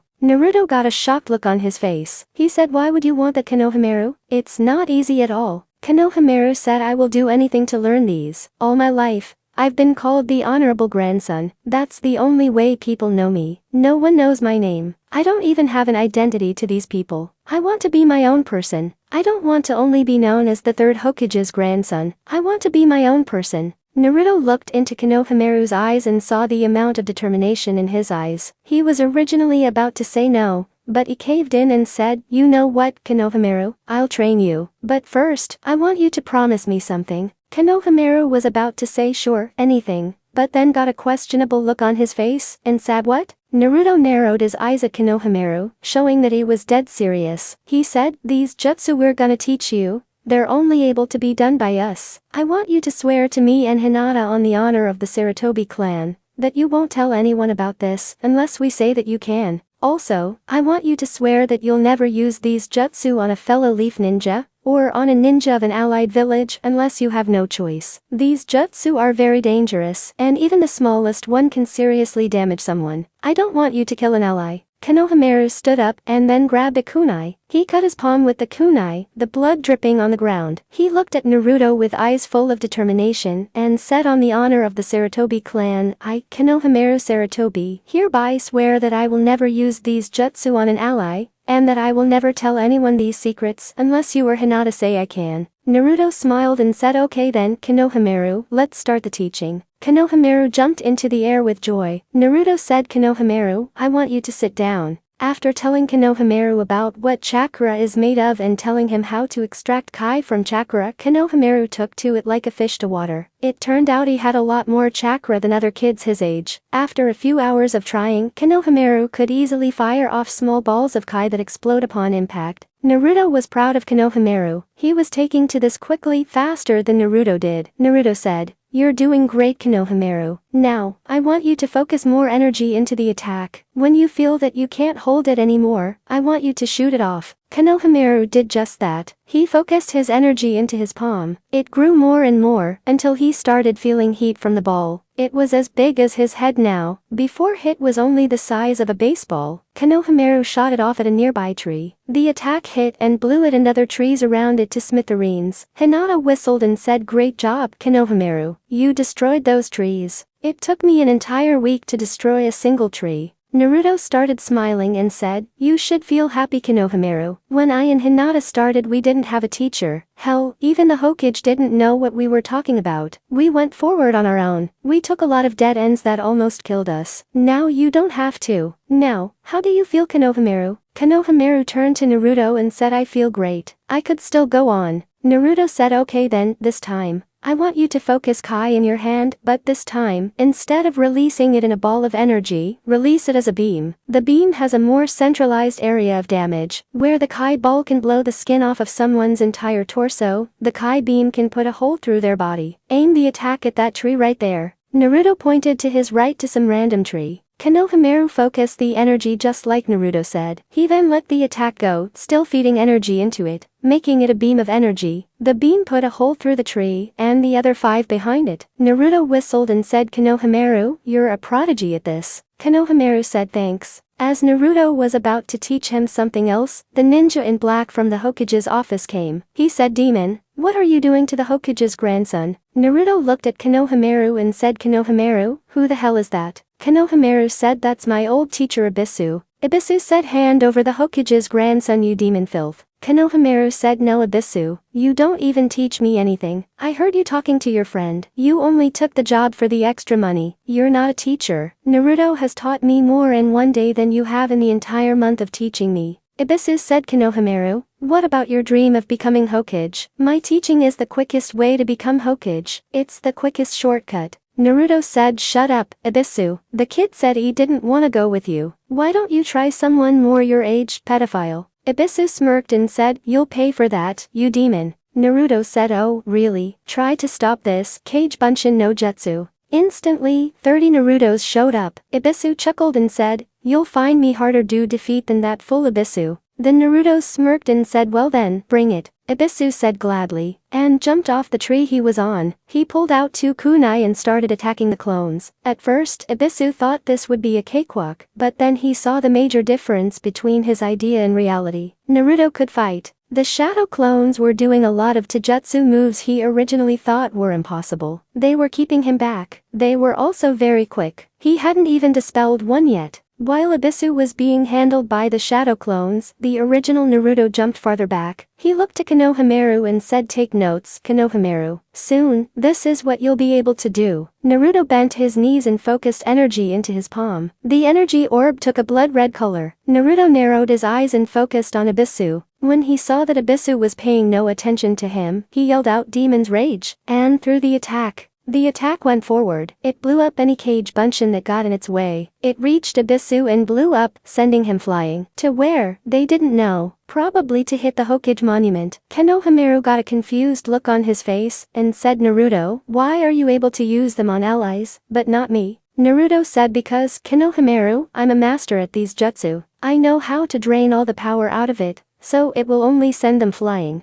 But it won't do any other damage. You haven't been taught that yet, and until you do, I expect you to keep your vow. Konohamaru said okay then, boss. Naruto was about to ask what was the matter with the boss stuff, but then he got a signal from the writer. The writer wanted to wrap the story up, so Naruto took Konohamaru and Hinata to Ichiraku's and didn't bother to ask about the boss stuff. After hanging with Konohamaru, Naruto and Hinata decided to call it a day. Deciding to walk Hinata home, the two arrived at the front gates of the Hyuga compound. Seeing as Naruto was a regular at the compound, the guards let the two pass. Naruto said I gotta go get some sleep for tomorrow, Hinata-chan. So, I'll see you tomorrow? Hinata said yeah. Hinata started trying to look anywhere but at Naruto's eyes. She felt something rising in her, and felt that if she looked at his eyes, she'd lose it. She already concluded that she had romantic feelings for the warrior in front of her. The problem was that she was too damn scared of the consequences to act on her emotions. For some reason today, seeing him around Konohamaru almost caused her to slip on the small hold she had on her romantic feelings. Eventually, she couldn't stand it anymore. Without thinking of the consequences, she leaned over and kissed Naruto on the lips. When she pulled back, her eyes were widened. What the hell did I just do? Was the thing she was yelling to herself in her mind. Trying to end the moment as quick as possible, she just said a quick bye and turned into her room and shut the door. Standing there with his eyes as big as a deer's eyes caught in headlights, Naruto couldn't move or say anything. He just stayed there with his jaw on the ground. A passing branch family member said so, she finally kissed you. Huh, Naruto?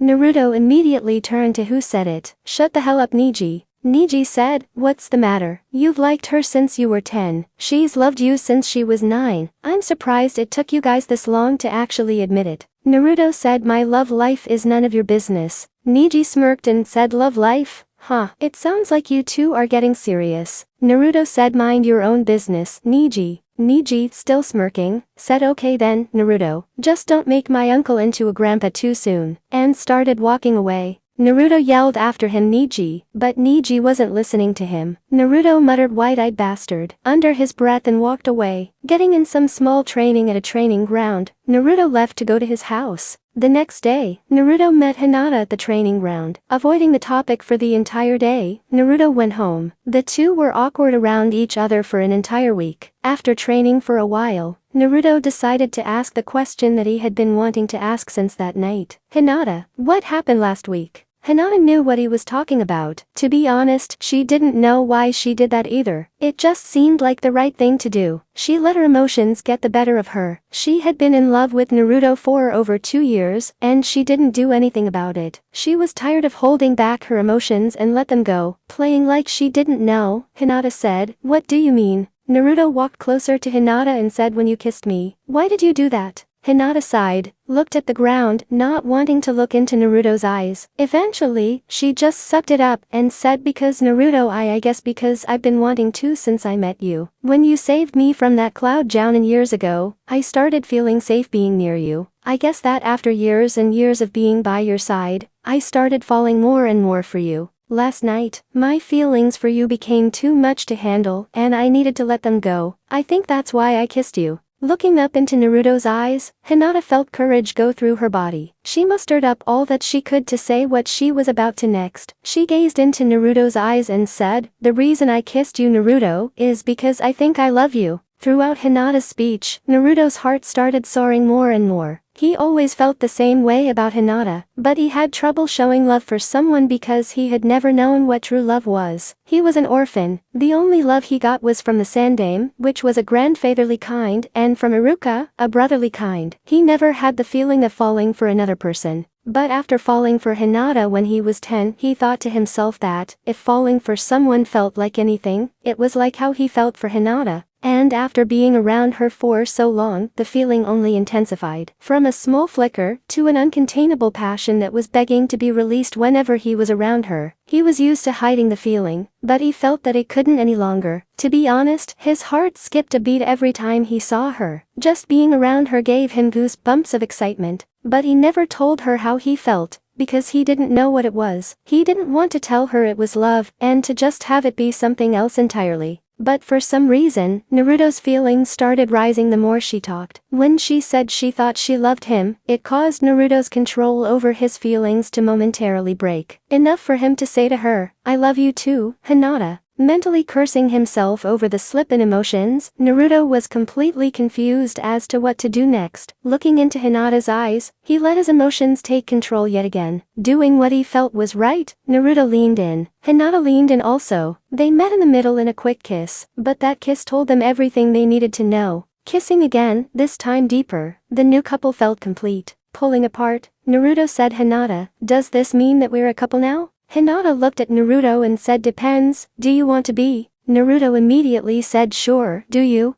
Hinata said yes. Naruto smiled and said, "Then I guess we're officially a couple now." Hinata, giving her a small kiss, Naruto said, "Now, let's get back to training." Before they could though, they heard a familiar voice say so. The two weaklings of the class hook up. Looking at where the voice came from, the two snarled when they saw Sasuke standing there. He said, "I guess everyone can find love, even you two." Naruto groaned and said, "I was having a good day until you interfered and it's Sasuke. What the hell do you want?" Sasuke said, "I want a rematch." Naruto said, "You say that every time I whoop your ass and every time I win the rematch. When will you learn? Or are you a masochist or something?" Sasuke said, "I said we fight. Now." Naruto said, "I've beaten your ass what? Like 90 times already? Just give up." Sasuke glared at Naruto and started doing hand seals. Naruto huffed and muttered, "I guess he'll never learn." Sasuke yelled out fire style, Phoenix Flower Jutsu, and shot 10 fireballs at Naruto. Naruto noticed that these were about 1.5 times the regular size of the Phoenix Flower fireballs. Naruto held his hand out and manipulated his Kai to form a protective dome around him and Hinata. The fireballs hit the dome, but nothing happened. Naruto said, "Is that the best you got?" Sasuke snarled, "Not by a long shot," and activated his Sharingan. He charged at Naruto, going for the forward approach. Naruto, seeing Sasuke do this, shot a Kai blast at Sasuke's feet. Sasuke, by reflex, did a flip over the yellow ball of Kai and turned upright to face Naruto. But Naruto was gone. The only person standing there was Hinata. He demanded of her, "Where did the loser go?" Hinata sighed and said, "You'd think that since you're from the elite Uchiha clan, you'd have some common sense to look behind you when you can't find an opponent." Turning around, Sasuke couldn't see Naruto. As Sasuke was turning back around to face Hinata, he said, "He's not back." He didn't finish his sentence, due to Naruto being in his way and punching him in the face. Sasuke was knocked backwards, but was able to recover and stand, looking at Naruto with rage-filled eyes. Naruto balled his right hand up into a fist, then extended out the thumb and index finger at a 90-degree angle from each other. He then bent his thumb in a right angle, making it look like he had a fake gun in his hands. He pointed his fake gun at Sasuke, then said, "Bullet shot."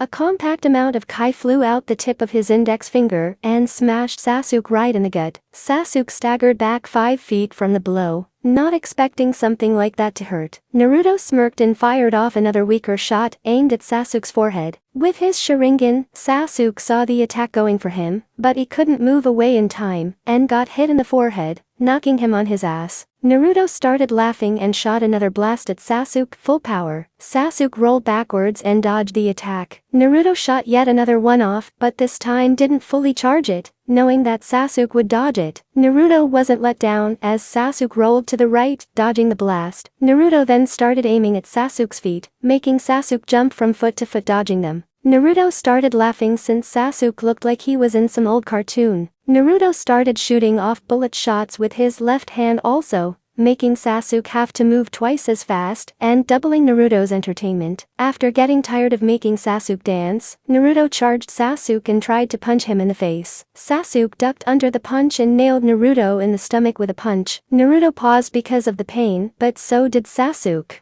Apparently the hit hurt Sasuke as much as it did Naruto. Blocking Sasuke's right fist, Naruto went for a punch aimed at Sasuke's stomach. The punch connected, and Sasuke was knocked back on his ass yet again. Naruto started to mock Sasuke, saying, "Wasn't the Sharingan supposed to make it so that you were never hit? Either you're not used to the Sharingan, or those things I heard were extremely exaggerated." "I think it was the latter." Sasuke yelled in rage at Naruto and started attacking him again, landing a kick to Naruto's face, then a punch on the other side. Sasuke jumped in the air and did a 360 heel kick, knocking Naruto to the ground. Naruto quickly stood back up and blocked Sasuke's punch. Naruto dodged Sasuke's second punch, then kicked him in the chest, knocking him back. Sasuke started doing more hand seals, then breathed out a great fireball jutsu. Expecting this, Naruto jumped backwards, then blasted Sasuke through the grand fireball. The blast hit Sasuke in the chest, knocking him back. Before he could do anything else, Naruto had his right foot on Sasuke's chest, with a spirit sword formed on his right arm, and pointed at Sasuke's neck. Naruto said, "I guess that's yet another battle you lose, Sasuke." Naruto took his foot from Sasuke's chest and walked away. While he was walking away, he moved his right arm to the front of his body, and shortened the blade a little. Just as expected, Sasuke took out a few kunai, and threw them at Naruto's retreating form. Hearing the kunai whistle through the air, Naruto extended the blade, turned around, and sliced every one of them in half. Naruto said, "You're way too predictable, Sasuke." Sasuke got even madder, and tried another grand fireball jutsu at Naruto. Naruto just quietly activated his transformation, phasing out of the way of the grand fireball. He appeared behind Sasuke and, using his enhanced strength, punched Sasuke in the back of the head, knocking him out. Naruto dropped the transformation and walked over to Hinata. They both then took off, deciding to take their training to another training ground. A few hours later, Sasuke was awakened by someone. This man had an X-shaped scar on his chin. He had gauze wrapped around his head and the right side of his face. It looked like he was missing his right arm. Sasuke said, "Who the hell are you?" The man said, "I am a friend. I saw your conflict with the Uzumaki boy." Sasuke glared. He hated to be reminded of his defeats to Naruto. He said, "What of it?" The man smirked, saying, "I know you have power, Sasuke. I can sense it within you. You want to unlock this power to kill your older brother, Itachi. But you can use the power for far more than that." Sasuke gave the man a questioning look. He said, "Go on." The man said, "I've sensed the power inside you, Sasuke. It completely dwarfs that of the Uzumaki boy. The power you have inside of you can transform you from a man to a god. I can help you realize this. Join me, Sasuke, and together, we can make not only the Uzumaki boy and Itachi cower at your feet, but the entire world as well." Sasuke thought about it. Not only Itachi, but Naruto cowering at his feet. More than that, an entire world. He could become a god more powerful than the Biju, more powerful than anything ever seen in the universe. Sasuke said, "I'm in." The guy said, "Good. I think this is the beginning of a beautiful partnership." 1 week later. A week after admitting their feelings to each other, Naruto and Hinata arrived at the academy at their class, ready to be put on a genin team. After everyone else came, Iruka said a heartwarming speech that the author won't type in. After the speech, Iruka said, "Anyway, here's the team assignments. Team 7 is Sasuke Uchiha, Sakura Haruno, and Kiba Inuzuka. Your Jounin instructor will be Kakashi Haddock. Team 8 will be Naruto Uzumaki, Hinata Hyuga, and Shino Aburam. Your Jounin instructor will be Kurenai Yuhi. Team 10 will be Choji Akamichi, Shikamaru Nara, and Ino Yamanaka. Your Jounin instructor will be Asuma Sarutobi." Any questions? Some kids spoke up, saying who were the rookie shinobi in Kunoichi of the year. Iruka was about to omit that little piece of information, but with everyone requesting he tell them, he said, "What the hell? The rookie shinobi of the year is Naruto Uzumaki. The rookie kunoichi of the year is Hinata Hyuga." When they were announced, Naruto and Hinata got a small blush on their faces. They expected to be in the top 5 of each list, but never expected to top it. But not everyone was like them. When their names were announced, it sent all of Sasuke's fangirls into a tirade led by Sakura. Sakura yelled, "What are you talking about, Iruka? I got the best grades of the girls. And it's so obvious that Sasuke-kun got the title of Shinobi of the Year. What kind of joke are you trying to play?" Iruka glared his eyes at Sakura. He expected something like this to happen. He said, "First of all, Sakura, it's Iruka-sensei to you. And second, I have my grade book right here. The entire last semester, Sasuke Uchiha Test 1, 78 Test 2, 71 Test 8, 54 Need I go on? This entire last semester, Sasuke's highest grade on a test was an 80. Sakura Haruno, your highest grade of the last semester is a 72.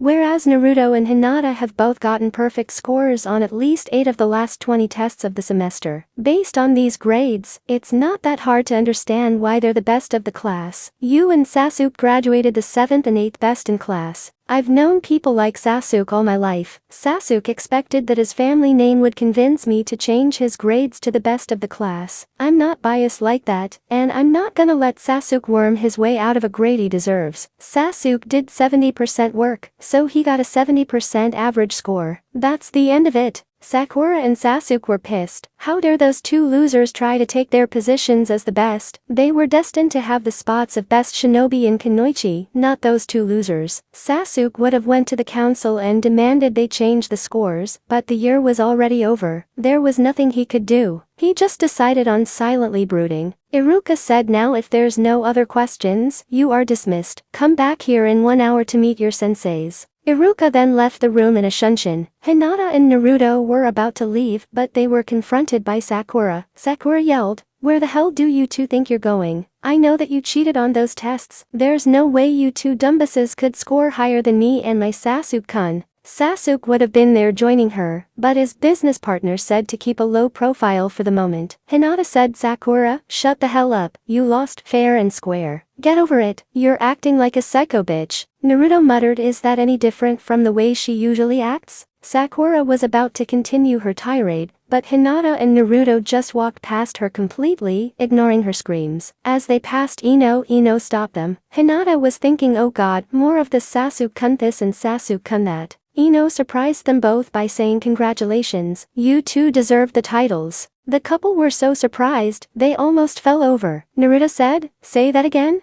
Ino said, "I said congratulations. I saw you two training one day. You two worked your asses off to get that title, and you two deserved it." Naruto said, "I would have thought you would have started screaming your head off like Sakura there." Ino chuckled and said, "I would, but since we graduated, Daddy opened my eyes to a lot of things, mainly how far I've slacked in my training, and how much of a bitch I've been to everybody since Sasuke came into my life. I just want to say that I'm sorry for how I've been acting these past few years. I just want to start over with a clean slate." Naruto gave Ino a genuine smile and said, "Don't worry, Ino, it's all water under the bridge." Ino smiled and said thanks, and left the room. An hour later, a woman came through the door and said, "I'm Kurenai Yuhi. I'm here for teammate." Hinata, Naruto, and Shino all got up and left the room. They followed Kurenai to a local tea shop, and decided to order tea. As they were waiting for their tea, Kurenai said, "Okay guys, I think it's time that we introduced ourselves. I'll go first. My name is Kurenai Yuhi. I usually spend my time gardening,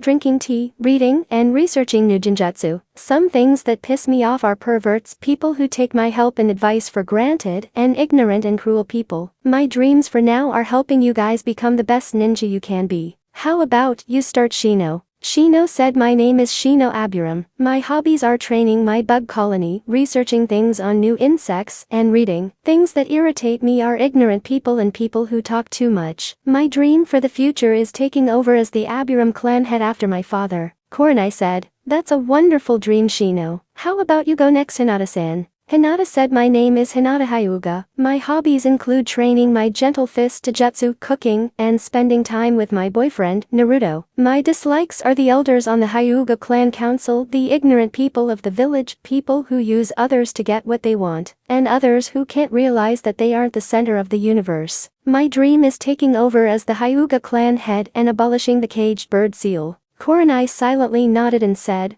"How about you, Naruto?" Naruto said, "My name is Naruto Uzumaki. My hobbies include training my abilities, hanging with my girlfriend, Hinata, and putting Sasuke Uchiha in his place. My dislikes are Sasuke Uchiha, his Banshee fangirl Sakura Haruno, Danzo from the Konoha Council, the ignorant people of the village, and traitors. My dream for the future is to become Hokage and protect those I love." Kurenai said, "That's a wonderful dream, Naruto. Now, after you guys finish your tea, I want you to go home and get some good rest. We are going to have a test tomorrow to see if you guys are able to actually become genin. The test you took in the academy was just a preliminary test. The final test will be tomorrow." Kurenai and the others finished up their tea and decided to leave. As they left, Naruto felt something build up in his chest. He told the others to go on without him, and he decided to go to another training ground. When he arrived, he crossed his legs, closed his eyes, and started to meditate. As he was meditating, he felt the familiar pull and gave into it. He opened his eyes to see that he was in water. He stood up and turned to the huge gate. He said, "All right, I've told you before about that furball. Stop it." The Kyuubi rose up from his cell, saying, "Watch what you call me, brat. I could still devour your tiny brain even though I'm behind the seal." Naruto smirked. He said no, you can't. This seal is a masterpiece. Even with all your power, you wouldn't be able to get out of this. The Kyuubi said, you'll be surprised what I can do, little boy. For instance, when the great 10-tailed demon was split into 9 parts, I got most of his power, allowing me to become king of demons. This seal that your bastard father put in place drains my demonic energy, but doesn't make it into human chakra. I can manipulate what you take from me and use it to destroy your mind and release myself. Naruto said, you forgot to factor in one small part to that equation. I meditate regularly. I increase my mental defenses a lot faster than the seal drains your energy. By the time the seal drains enough of your energy to break through those shields, you'll be too weak to do anything about it except lie down and wait for your execution. The Kyuubi said, that's what you think. I might not have my body anymore, but I can still control my power enough to defeat you. Naruto said, you can control your power, but it will never even be able to hurt me. My father made sure of that. The Kyuubi snarled at Naruto. He said, you're just like that whore of a mother of yours. You always think you know everything. Naruto's eyes narrowed quickly. He transformed into his golden-haired state and fired a huge blast of energy at the Kyuubi. It hit the Kyuubi in the head, knocking him back and making him fall on his back. The attack didn't have enough power to do permanent damage, but it hurt like a bitch. Naruto's eyes were bluish-green, but as Naruto glared at the Kyuubi, his eyes started turning more into a mixture of red and bluish-green, and the longer Naruto stared at the Kyuubi, the stronger the red got until his eyes looked partly purple. Naruto said in a distorted voice, don't you ever talk about my mother like that. The Kyuubi started laughing. He said, I knew it. I knew you couldn't keep a hold of it. Soon that power will start to take over Naruto. You'll start to crave the power. Then you'll turn into the thing your father never wanted you to be. You'll turn into me. Ha ha ha ha. Naruto's eyes widened. He looked into the water to see that his eyes started turning red. At first, his eye color was a mixture of bluish-green and red, but the red started taking over. Naruto closed his eyes and started calming himself down. Eventually, the red color receded. He turned to the Kyuubi and said in a lower voice, I'll never turn into you. That, you can bet on. Naruto then got out of his head to leave the Kyuubi in solitude. As he pulled out of his mind, he started breathing heavily. Naruto thought to himself, maybe I'm not as safe as I thought. I need to control my anger, or this furry bastard will take over completely. Naruto then met back up with Hinata at her house, and started training with her. As they were in the middle of training, Neji came out the back. He said, Hinata, some girl is here to see you. She claims to be from your academy class. Naruto and Hinata went to the door to see who it was. It was Ino. Hinata was puzzled. Why would Ino want to see her? Ino said, Hinata, Naruto, I need your help. Naruto said, with what? Ino said, I need to become a better ninja. I told you guys earlier that daddy opened my eyes to a lot of things. They weren't just about my crush on Sasuke. He made me realize that if I didn't start training,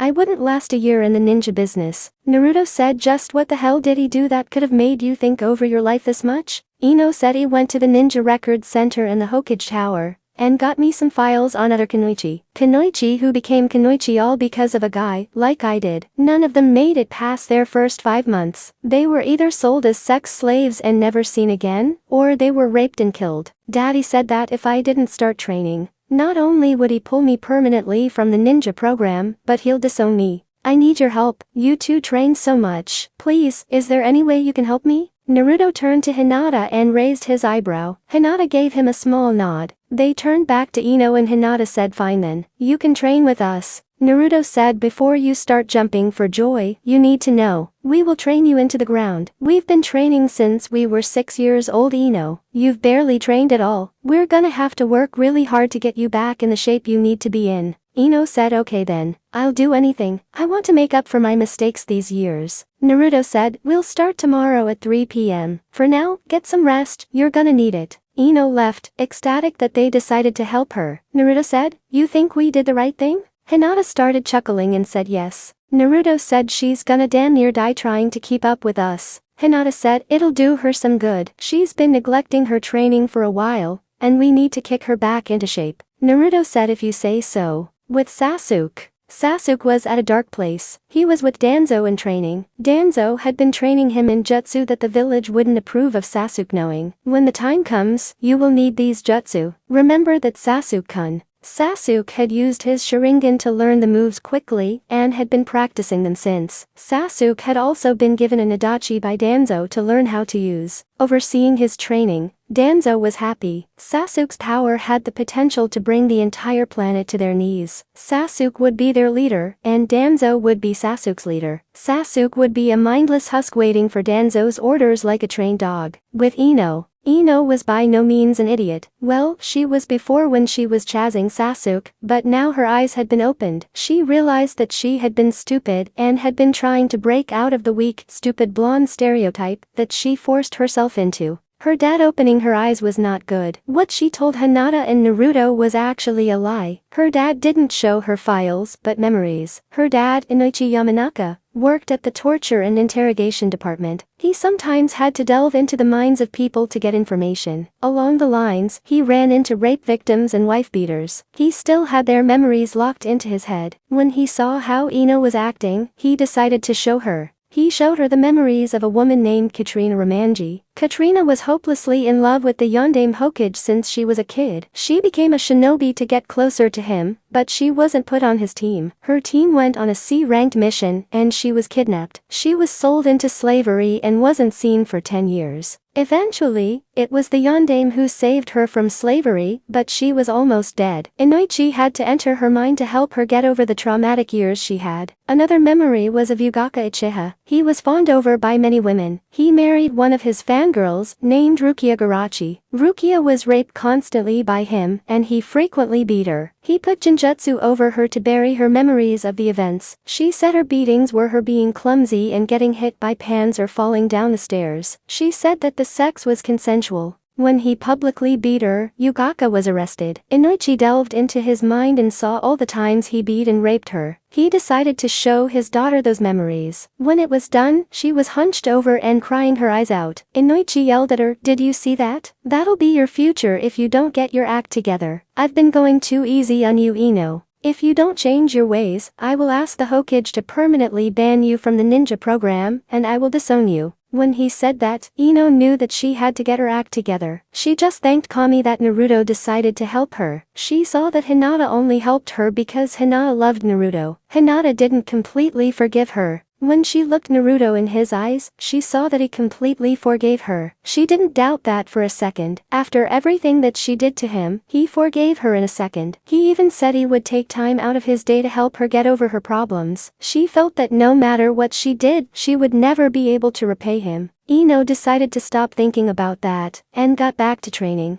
With Naruto was at home meditating. Since he first met the Kyuubi, he realized that there was a pain in his chest. When he checked it out, he found out that it was demonic chakra. He thought that it was the Kyuubi's, but when he studied it further, he found out something else. The demonic chakra had the same feeling as his own chakra. The feeling of chakra is how you can distinguish it from other people's chakra. It was a different color than his own chakra, but it had the same feeling. That was his own chakra. Somehow, his body makes demonic chakra. The discovery was so traumatic that Naruto started meditating to suppress the demonic chakra. At first, he thought that the transformation was coming from it, but then he felt that the transformation had nothing to do with the demonic chakra, so he kept using the transformation. But he didn't tell anyone about the demonic chakra, not even Hinata or the third Hokage. Naruto kept the demonic chakra his dirty little secret. He loved the Hokage like a grandfather, and he was in love with Hinata. They didn't have a problem with him housing a demon, but becoming one. Naruto didn't know what their reactions would be, but he wouldn't have to find out. He would never tell them. Naruto woke up earlier the next day to get in some last-minute training before Kurenai's test. He had a lot of steam to work off after meeting the Kyuubi the night before. Somehow, the Kyuubi always found a way to piss Naruto off, whether it was causing him stomach pains, giving him nightmares, or talking about his mom. The Kyuubi was a master at pissing Naruto off. He needed to take off the stress before it started to affect his fighting. A couple minutes into training, he was joined by Shino. Shino never actually said much,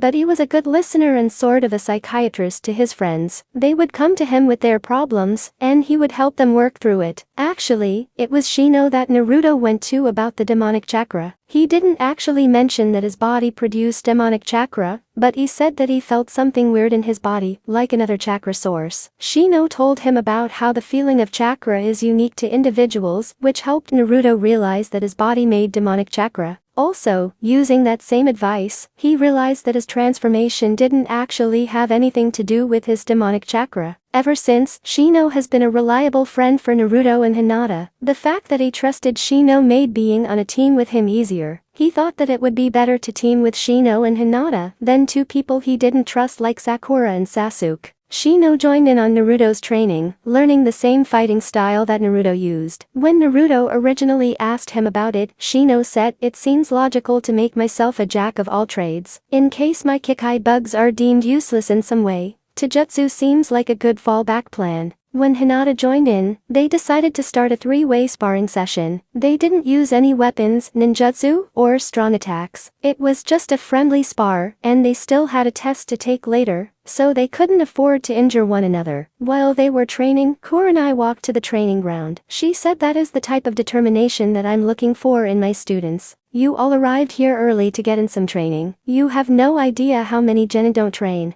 Hinata said, "Trust us, Kurenai-sensei, we do." Kurenai chuckled at Hinata's comment and said, "Anyway, we have something to do here. I have to give you all a test. This test has a 66% fail rate. Of the 9 teams that graduated from the academy yesterday, only 3 of those teams will go on to become genin." Hinata said, "Okay then, what's the test?" Kurenai said, "I have 2 bells. Your objective is to take the bells from me before 8:45 a.m. It's 8 a.m. now. So you only have 45 minutes. Whoever doesn't have a bell will go back to the academy. Begin." The 3 genin immediately disappeared from sight. In the tree lines, they all met together. Shino said, "I find it highly illogical that they would split up a 3-man cell like that. I believe that there's an ulterior motive to this test." Hinata said, "There must be, but what is it?" Naruto continued Hinata's thoughts. "They can't possibly expect a single genin to take on a jounin and take something from them, can they?" Shino's eyebrows rose and he said, "They don't. I think the objective of this test is to work together. 1 genin can't defeat a jounin, but 3 working together might."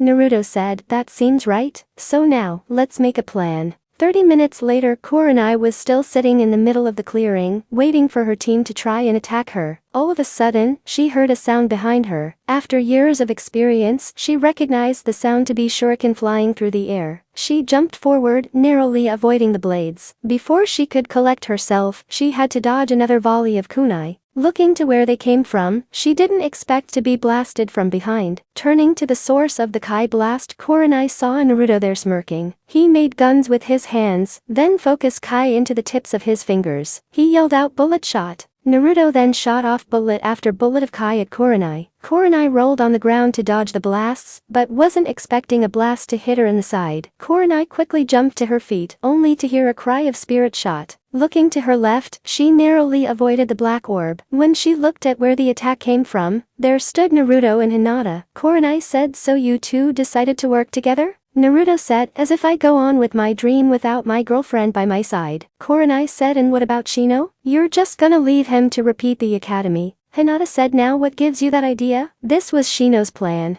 Kurenai's eyes widened. "What did you say?" Naruto said, "Shino volunteered to repeat the academy, so that we can further our own ninja careers." Kurenai angrily said, "And you accepted?" Hinata said, "Why wouldn't we? We get to stay together. Besides, we work better as a duo, not a trio." Kurenai was in disbelief. She always knew Hinata as a kind-hearted person. How could she just accept a friend repeating the academy and holding off on their dreams, so that she can stay with her boyfriend? Kurenai blew her top. "How dare you do that to Shino? He's your friend. He has been by your side for months, and you accept him putting his career on hold just so you and this idiot here can play grab-ass. I thought you were truly his friend." After hearing Kurenai's tirade, Hinata started smiling a little and narrowing her eyes, looking like she was trying her hardest not to laugh. After a few seconds, she couldn't hold it in anymore. Hinata started rolling on the ground laughing. Kurenai's anger was replaced with surprise at Hinata's actions. She said, "What are you laughing about? This is serious. You're gonna let Shino repeat the academy so that you can be with your boyfriend?" Hinata said, "Like I said before, this entire thing was a plan by Shino." Kurenai quizzically said, "What are you talking about?" Naruto said, "This was Shino's plan. We all decided to work together to fight. Pass or fail, we'll do it as a team. We fought you so that Shino's Kikai bugs could get all over your body. We had to keep you talking so that you wouldn't notice them draining your chakra. Now that you're low on chakra, your ninjutsu and jinjutsu are useless now." Kurenai smiled a little at Naruto's statement, so they realized the true reason of the test. Now all they had to do was either take the bells or last until the time limit. Kurenai slipped into a Jinjutsu stance and said, I still have Taijutsu.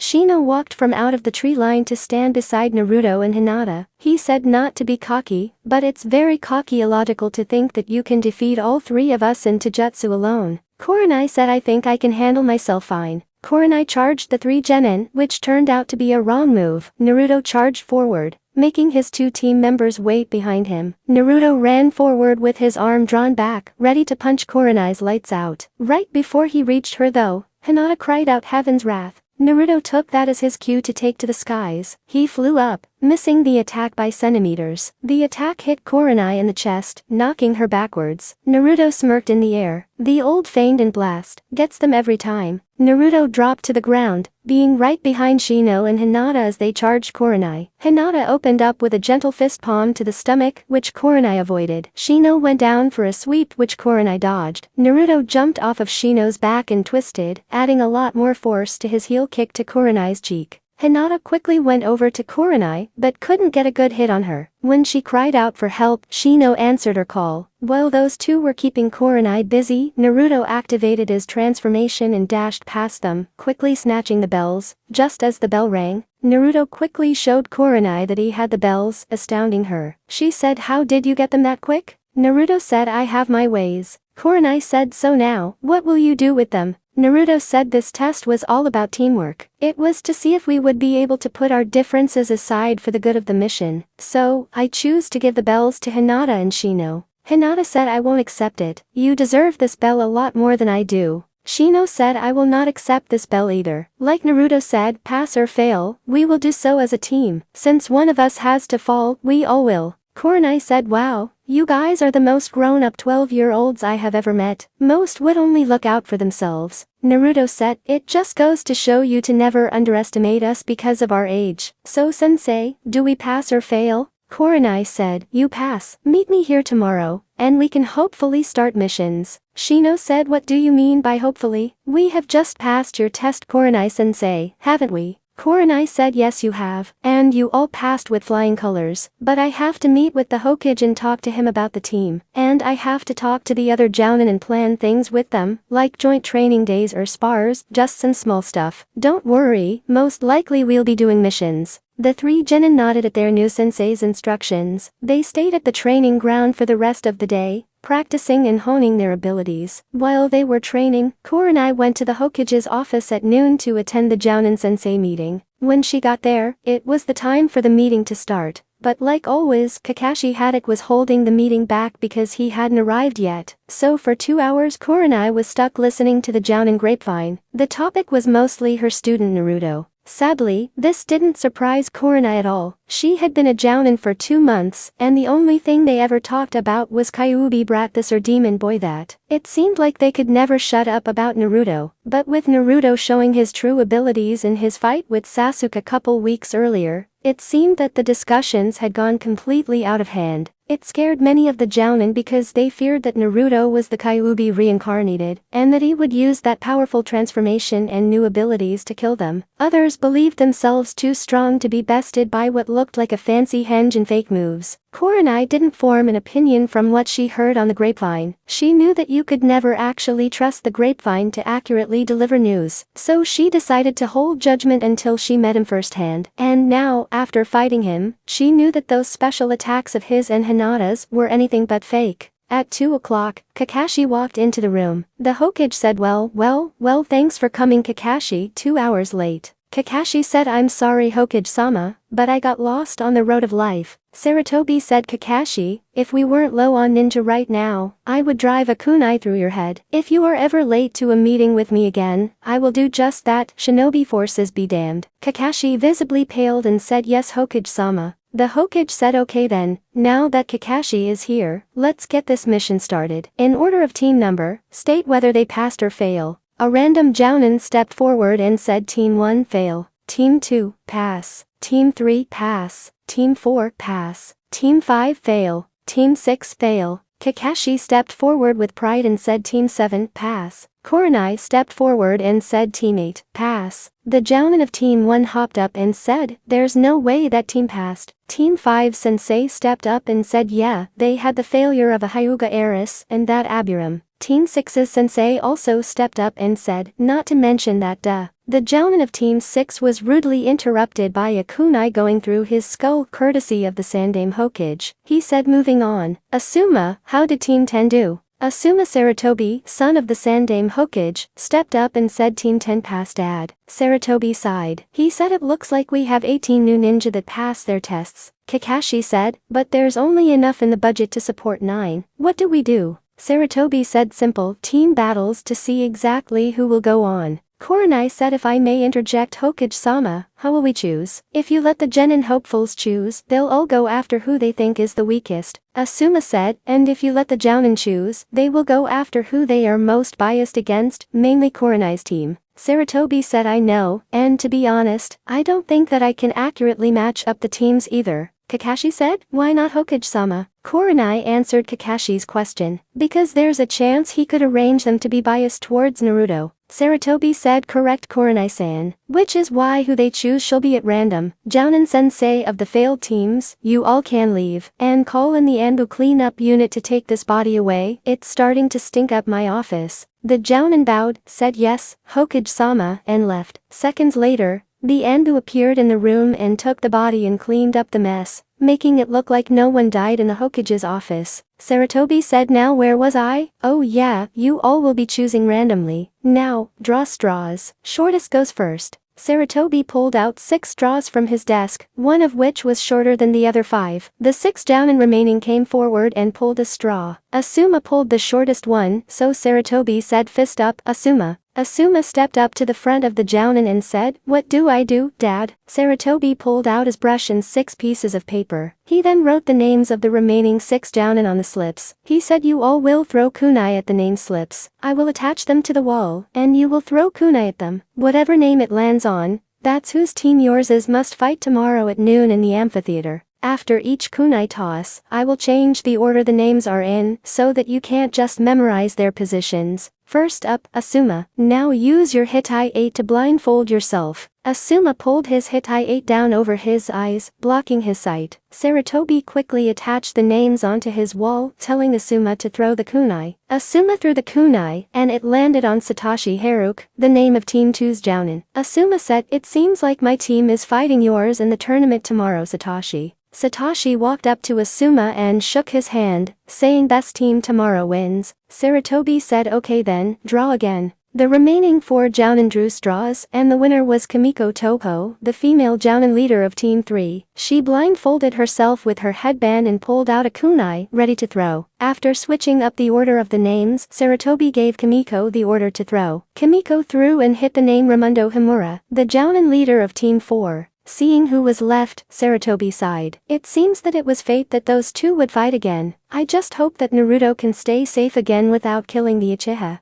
Saratobi said it seems that teams 10 and 2, 3 and 4, and 7 and 8, shall fight each other. The 3 teams that win shall become genin. The other 3 shall repeat the academy. Kakashi said, are you sure about this Hokage-sama? Kurenai-san's team has Naruto Uzumaki, and mine has Sasuke Uchiha. Both of them have abilities that would be valuable to the village's safety. Saratobi said I know Kakashi, and if I had it my way, they both would be in the shinobi corps. But I can't change the rules for anyone. The shinobi world is cutthroat, and one of those 2 will not make it. I'm sorry, but that's the way it will be. Kakashi said, I understand Hokage-sama. I just hope that this decision doesn't come back to bite us all in the ass. Saratobi said so do I, Kakashi. Anyway, you all are dismissed. The 6 Jounin disappeared in puffs of smoke, leaving Saratobi in the room alone. Kurenai puffed to her training ground, hoping to start from there and find her team. Luckily for her, they were all still there training.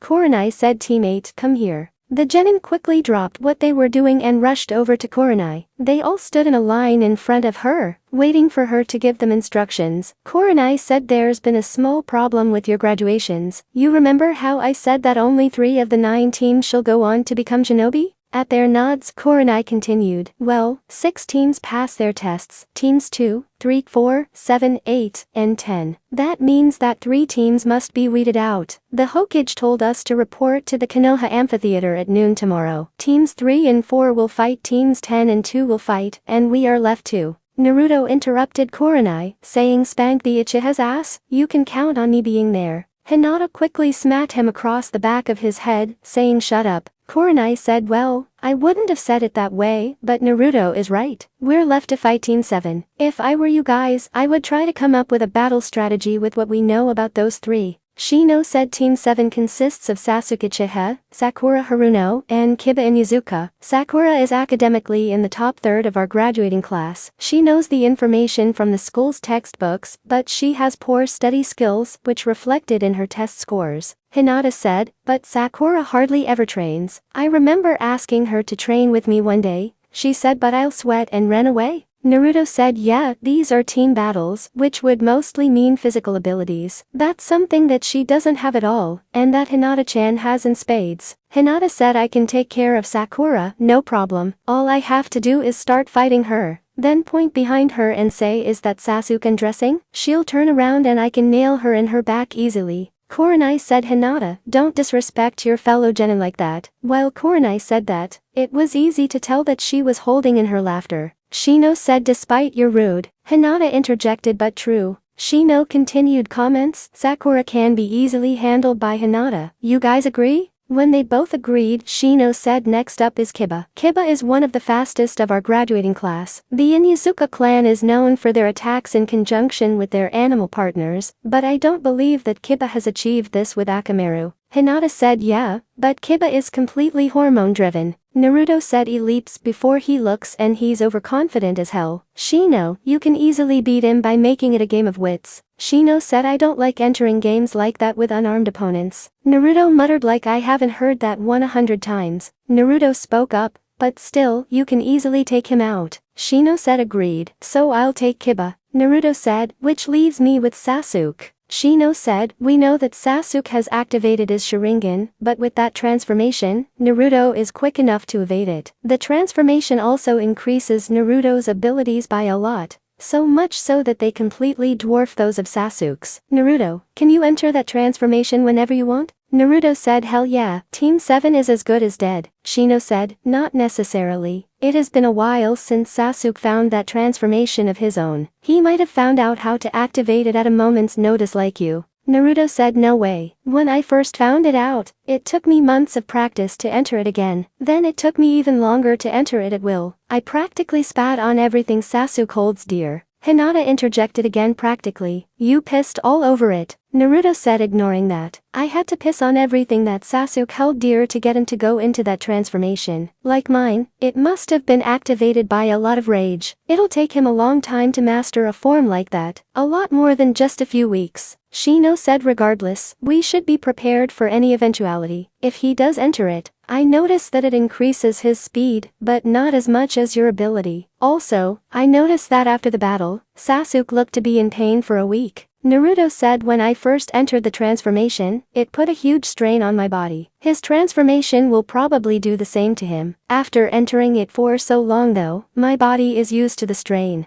Hinata said, so maybe you can just outlast him. Eventually, the pain from the transformation will knock him out. You have more stamina and control than him. Shino said, precisely my idea. With him being inexperienced with his powers, you have a clear advantage. As long as you stay out of his reach and don't get hit, you will win. Naruto said, oh yeah, Team 7 is toast. Next day, after quick morning exercises, Team 8 went to the amphitheater to compete. On the way there, they heard people whispering about the fights. The fights were supposed to occur discreetly, but it seemed that many of the jounin couldn't keep their mouths shut. The more they walked, the more apparent it became that everyone in town knew about their battles. And today, it seemed that the amphitheater would be packed. They heard people making bets on the matches, with Team 7 unsurprisingly being the favorite. They didn't hear a single vote for Team 8. Hearing the people, Naruto thought, oh, so the fact that me and Hinata-chan are rookie shinobi and kunoichi of the year hasn't made it to the streets yet. But our fight with Team 7 is known within the hour. That's Konohagakure no Sato for you. Only hears what it wants to.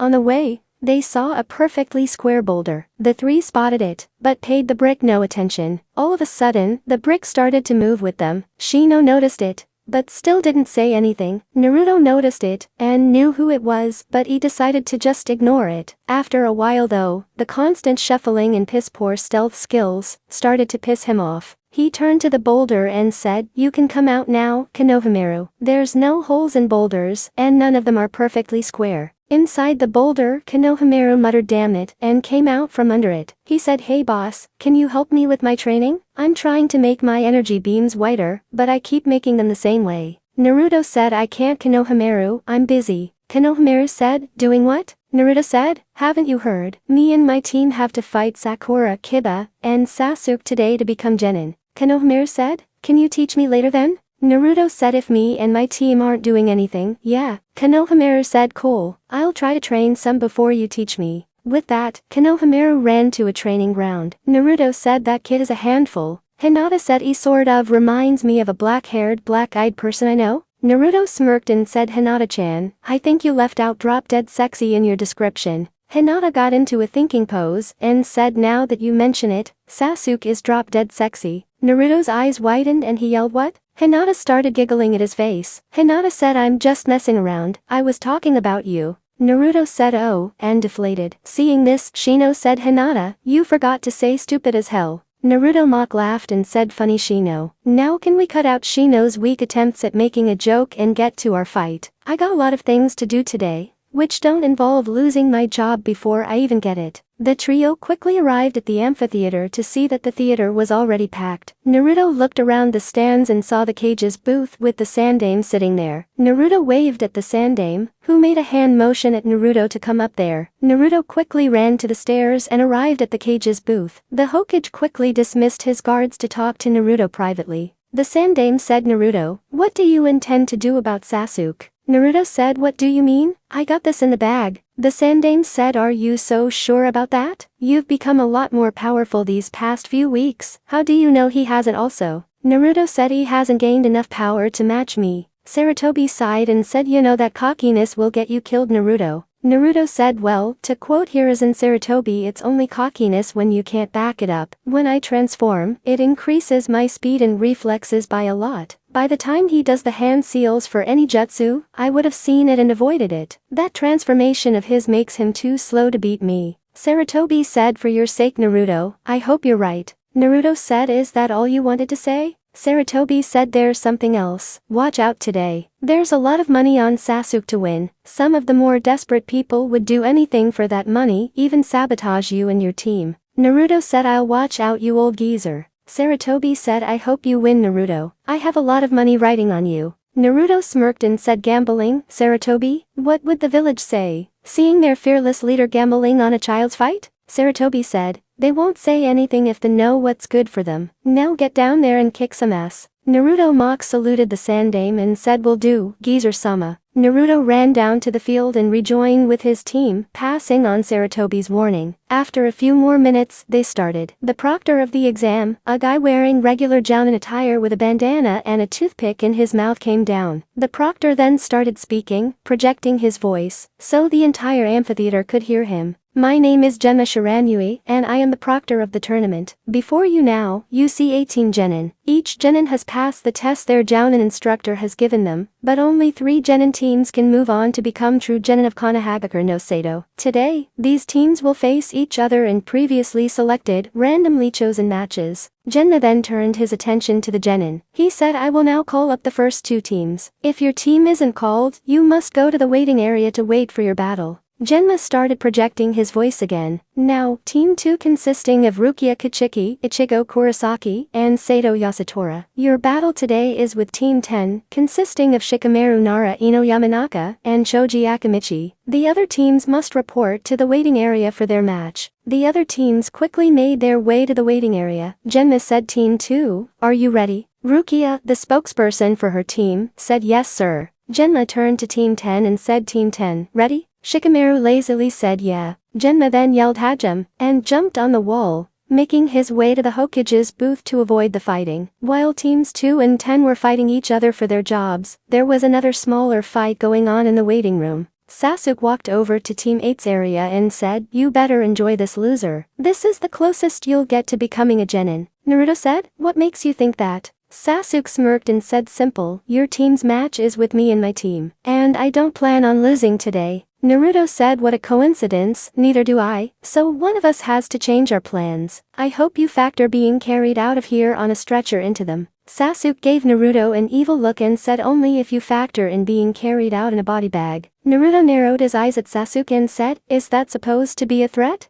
Sasuke said, "More of a promise. I told you before that you would pay for mocking the Uchiha name. Now we've come full circle." Naruto said, "And I told you that if you use deadly force on me, I'd kill you." Sasuke smirked and said, "So this means that one of us isn't leaving this arena. Maybe if I feel like it, I'll put some flowers on your grave." Naruto said, "And I'll piss all over yours. You haven't beaten me before, you certainly won't do it now." Sasuke said, "There's a first time for everything." Sasuke then whispered to Naruto, so that only Naruto could hear, "Even a demon has to die sometime." Sasuke then turned around and left, a big smirk on his face. Naruto was too surprised to react to it. Hinata came forward and said, "What's the matter, Naruto-kun? What did he say?" Naruto turned to Hinata and said he knows about the Kyuubi. Hinata gasped and said, "But how? No one is supposed to tell." Naruto said, "The Hokage isn't omniscient. He can't control everyone from telling the secret." Hinata said, "We gotta make sure that he doesn't tell anyone."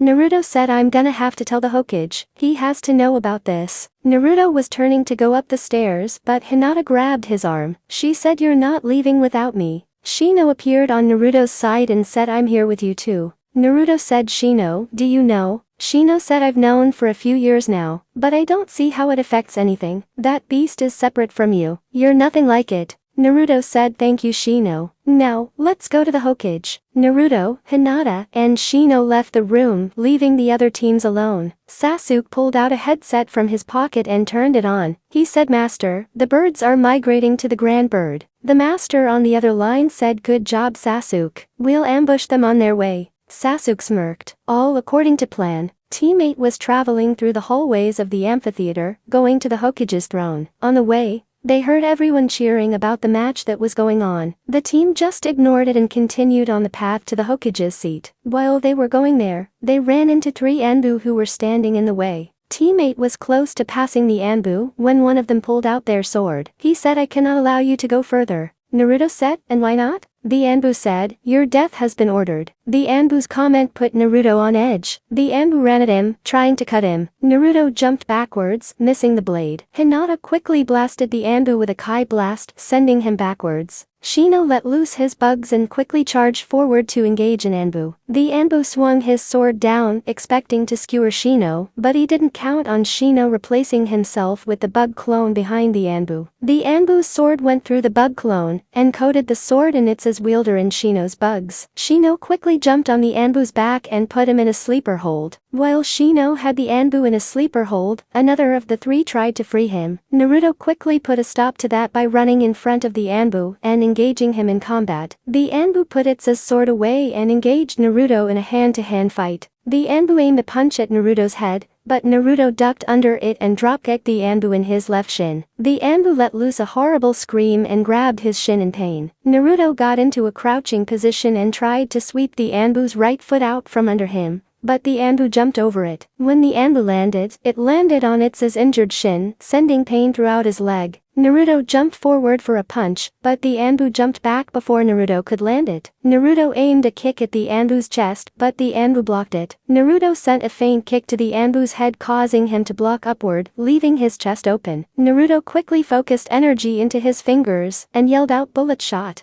Naruto shot off a flurry of bullet shots that all connected. Naruto then jumped forward, expecting to end the fight with a single punch. The Anbu ducked under Naruto's punch and did something that Naruto never expected he would do. He unsheathed his sword and plunged it into Naruto's left shin. Usually the sword wouldn't do any damage against Naruto's skin. Naruto's skin was strong enough to break kunai without breaking, but the sword the Anbu had was special. It was designed by his master to cut Naruto's skin. It was very tough and could cut through most stone like a hot knife through butter. Also, the Anbu was proficient in wind chakra. He was told to focus wind chakra around the blade and stab Naruto in the leg with it. Naruto yelled and grabbed his leg in pain. The Anbu said, "Payback's a bitch, ain't it?" Hearing Naruto's yell, Hinata quickly hit the Anbu she was fighting in his heart and ran over to Naruto's side. The Anbu started doing hand seals and yelled out fire style, Grand Fireball Jutsu. Hinata narrowed her eyes in anger at the Anbu. She yelled out 8 trigrams, air palm. She thrusted her hand towards the Anbu, sending an invisible force through the air. The air palm connected with the Anbu's grand fireball and blew right through it. The attack went forward and struck the man right in the face, doing minor damage to his skull and brain, knocking him out. Shino quickly rejoined with Hinata and said, Quick Hinata, you have to get your Mystic Palm Jutsu ready. When I pull out the sword, you have to heal it quick or he can bleed out. Hinata said, but Shino, I don't think I'm good enough to heal something like this. Maybe the doctors here can. Shino said Hinata, most of the village hates Naruto because of what he holds in his stomach. He's told me that doctors have tried to poison him before, so I know he told you too. Do you seriously think that the doctors will heal Naruto if they aren't forced to by the Hokage? We have to do our best to stop the bleeding right now, and get the Hokage to help us with healing the rest later. Hinata said okay. Mystic Palm Jutsu.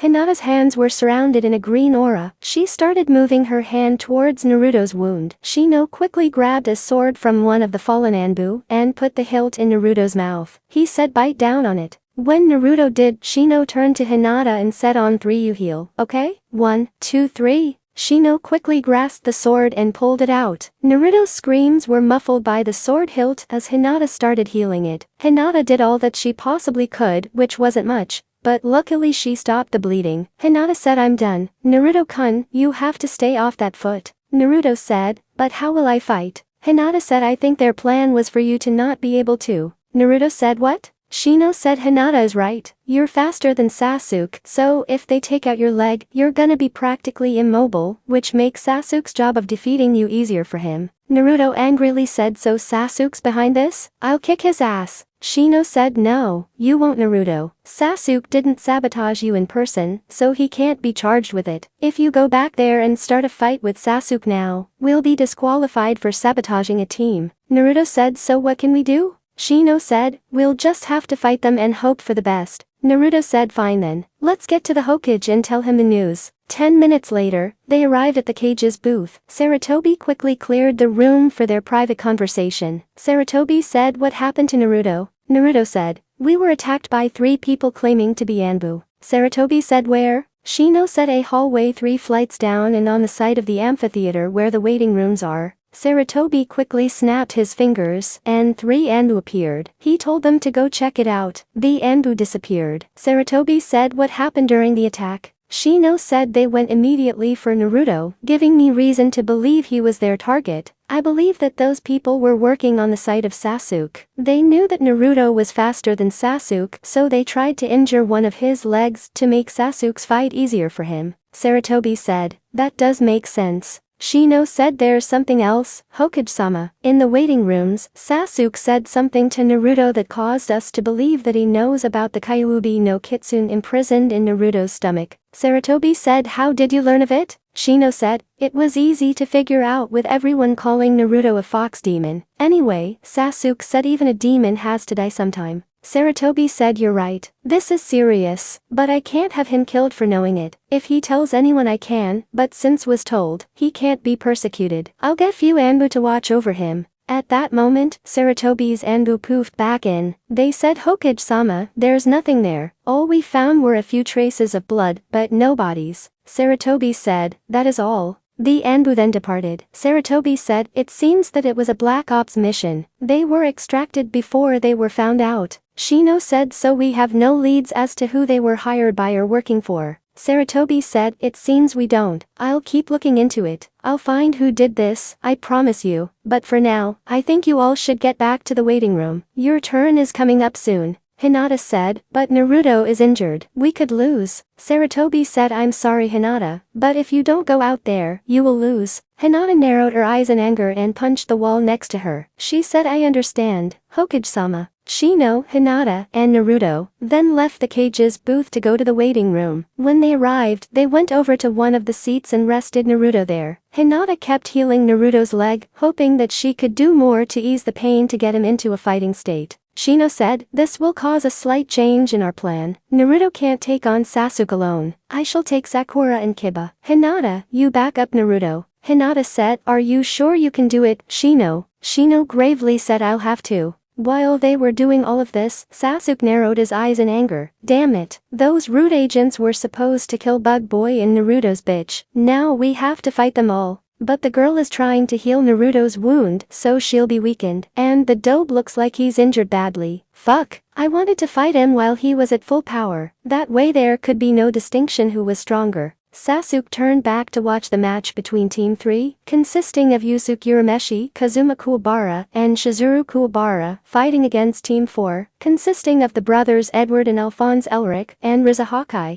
After another 10 minutes, Team 3 were declared the winners after Yusuke cleverly used his spirit gun attack on Alphonse Elric, forcing his older brother Edward to jump in front of the blast. With Edward out of the way, the others were easy pickings. After their match, the proctor Genma came back out and said, "Now, will the last fighters come down?" Team 7, consisting of Sasuke Uchiha, Sakura Haruno, and Kiba Inuzuka, shall be fighting Team 8, consisting of Naruto Uzumaki, Hinata Hyuga, and Shino Aburam. Team 7 came out of the waiting area and to the arena to widespread cheers. Their entire team was basking in the glory of being the crowd favorite. Team 8 came out with Hinata and Shino carrying Naruto on their shoulders. They were immediately met with boos from the entire crowd. Naruto thought everyone booing me, giving me death glares, looking like they're one step away from killing me. S.O.P. Team 8 carried Naruto to the center of the stage where Team 7 was waiting. Genma said, "Team 7, ready?" Kiba yelled, "Hell yeah, this'll be a cinch." Genma turned to Team 8 and said, "Team 8, ready?"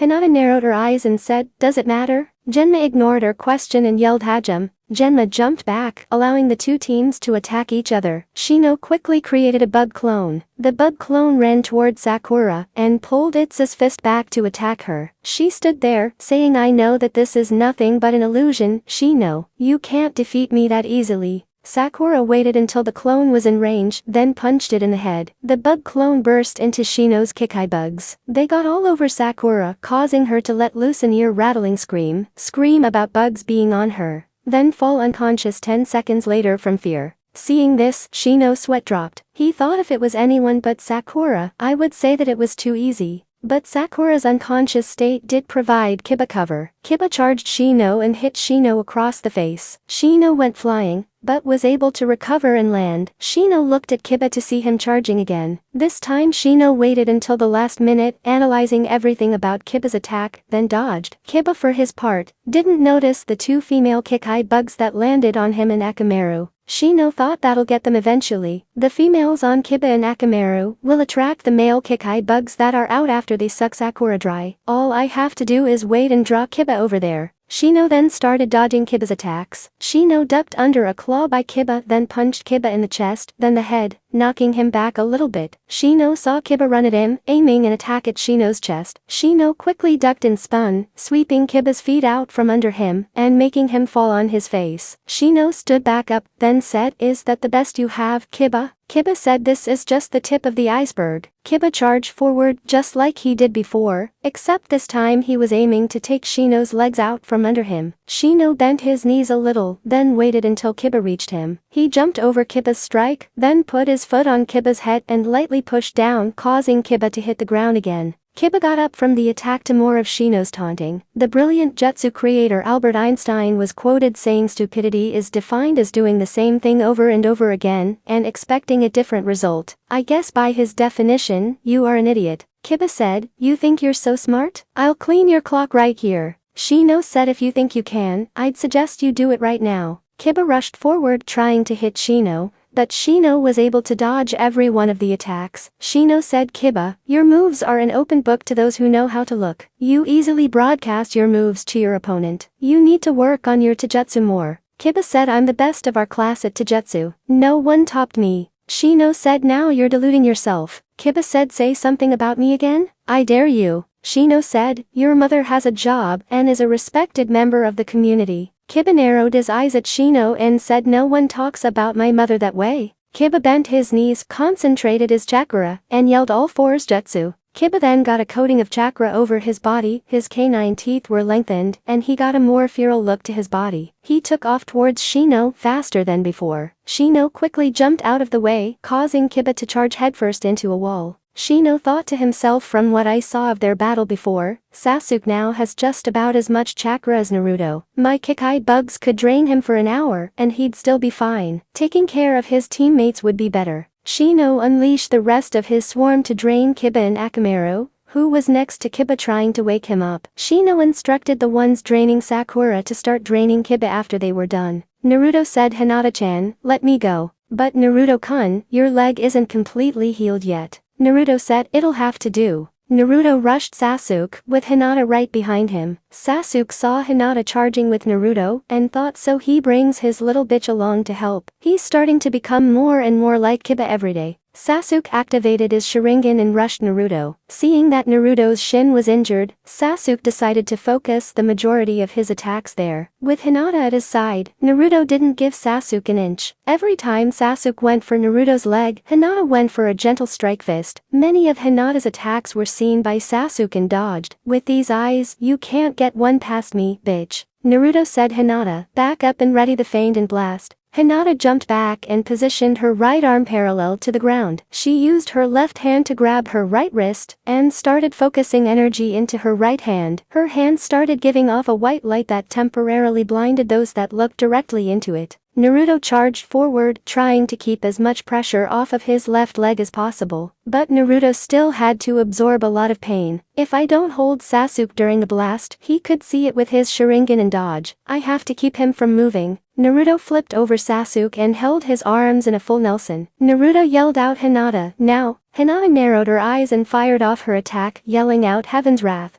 Hinata's attack rocketed from her hand towards Sasuke and Naruto. Sasuke started flailing around in Naruto's grasp, trying anything to get out of the grip. Naruto quickly kicked Sasuke forward and into the way of the blast. Sasuke quickly focused chakra throughout his entire body, enhancing his skin's durability many times over. The attack detonated, kicking up a huge smoke screen. Naruto started taking a few steps back, hoping to give himself some room if Sasuke wasn't done for. Before he knew what happened, Naruto was hit with a grand fireball jutsu. Naruto jumped out of the flames before any permanent damage could be done to him. But in the haste of jumping out of the flames, he forgot about his injury. He accidentally landed on his left leg, sending a bunch of pain shooting up his leg, which caused him to collapse to the floor. Naruto screamed out and thought, "Damn it. How can I be so stupid?" While Naruto was holding his leg, Sasuke dashed out of the smoke screen and started throwing kunai at Naruto. Naruto quickly rolled out of the way and got to his feet. Sasuke kept close to him, not giving Naruto any time to come up with a plan. Hinata saw their fight from a distance and started gathering energy into her hand. She eventually saw an opening. She yelled out, "Spirit Arrow." Out of her hand came a glowing arrow. It sailed through the air and hit Sasuke in his back, causing him to drop to his knees. Naruto charged forward and tried to kick Sasuke, but Sasuke was easily able to roll out of the way. Sasuke got up to his feet, but felt someone grab him from behind. Naruto said, "Gotta love shadow clones, right? Now it's time for you to lose." Naruto held his right hand with his arm parallel to the ground, his fingers spread and his palm facing Sasuke. He started forcing energy into his right hand, making it take on a black glow. A black ball of energy started growing in Naruto's hand. The ball grew bigger and bigger each second. Naruto smirked and said, "This attack should seem familiar to you, Sasuke." Spirit Shot. Naruto's attack sailed towards Sasuke. Sasuke quickly focused chakra through his body, enhancing his skin's durability many times over again. The attack easily destroyed the shadow clone Naruto created, but it kicked up another smokescreen. Naruto jumped to the right and moved towards Hinata, thinking that two would fare better than one. When the smoke cleared, Sasuke was still standing there, but part of his shirt was blown off. Sasuke still looked unharmed. He said, "Is that the best you got?" Hinata's eyes widened in shock. She said, "BB, but how? That was a direct hit. You shouldn't be standing right now." Sasuke said, "Maybe those worthless techniques of yours aren't as strong as you think. I can't let another one of those attacks land again. I'm already down to half my chakra alone, because I had to enhance my skin's durability twice to protect against those attacks." Naruto said, "Worthless? I didn't see you saying that when you were knocked out from them." Sasuke said, "As I've said before, I've grown stronger than I was at that time. For example, this." Sasuke closed his eyes and looked down. Naruto said, "Is that it?" Looking to the ground. Hinata said, "No, he's concentrating." Sasuke opened his eyes and looked at Naruto. In Sasuke's eyes were complete rage, anger, and a desire to kill. Naruto muttered, "Oh shit." Sasuke's body started changing again. His hair started levitating. Sasuke bent his knees and put his arms to his waist. He said, "You think that before was anything? Here's my true power." Suddenly, a huge yellow aura erupted from Sasuke's body, blowing grass, dirt, pebbles, and other small things like that into the wind. The spectators were lucky they were so high up, none of the floating debris got in their eyes. Naruto looked forward at Sasuke and thought Sasuke found out how to enter the transformation at will. No, he didn't. If he did, it wouldn't have taken that long. He must have recreated the rage from that moment before. Now, he's in this new transformation. The only thing I have on him is speed, and now that's capped because of my leg. This is not good. Sasuke's muscle mass doubled at least. His muscles got so big they tore through his shirt and stretched his pants. Sasuke's hair changed from the way it was before and settled into a new style. It also changed color to a shade of blue, a few shades darker than sky blue. Sasuke also grew in height. While all of this was going on, Sasuke's deranged laughter filled the stadium. I haven't accessed this form since I fought Uzumaki before. My chakra capacity has at least quadrupled. I have more than my original max. Uzumaki and his bitch are mine now. When Sasuke's laughter died out, so did most of the wind's force. Sasuke was standing there in the same form as he had in his fight with Naruto earlier. Looking at Sasuke's transformation, Naruto got a strange feeling again. The same one he got before when he first saw Sasuke's transformation. It was a feeling in him that told him to fight Sasuke or run away. Naruto said, "I was wondering when you would bust that out." With a thought, a clenching of a fist, and a small glare, Naruto transformed into his form. Naruto rushed forward, noticeably faster than before. He went in for a punch, only to be smacked across the face by Sasuke's fist. Naruto easily recovered and ran back to fight Sasuke. He started throwing punches at Sasuke. A few of them connected, but for the most part, they all missed. Sasuke grabbed Naruto's hand when Naruto went in for a punch and lifted Naruto off the ground. He then punched Naruto in the chest, causing Naruto to be sent flying through the air. Naruto landed on his back 10 feet away from Sasuke. Sasuke said, "Is that really your best? You'll lose then, Uzumaki." Naruto stood up, carefully avoiding putting weight on his left leg. He said, "Nope, I'm just testing you, and you failed." Naruto quickly ran forward and ducked under Sasuke's fist. He went for a punch to Sasuke's chest, but Sasuke disappeared. Naruto looked everywhere for Sasuke, but Sasuke couldn't be found. He turned around and saw Sasuke about to punch him. Naruto was about to jump back, but he heard a voice yell, "8 trigrams, air palm."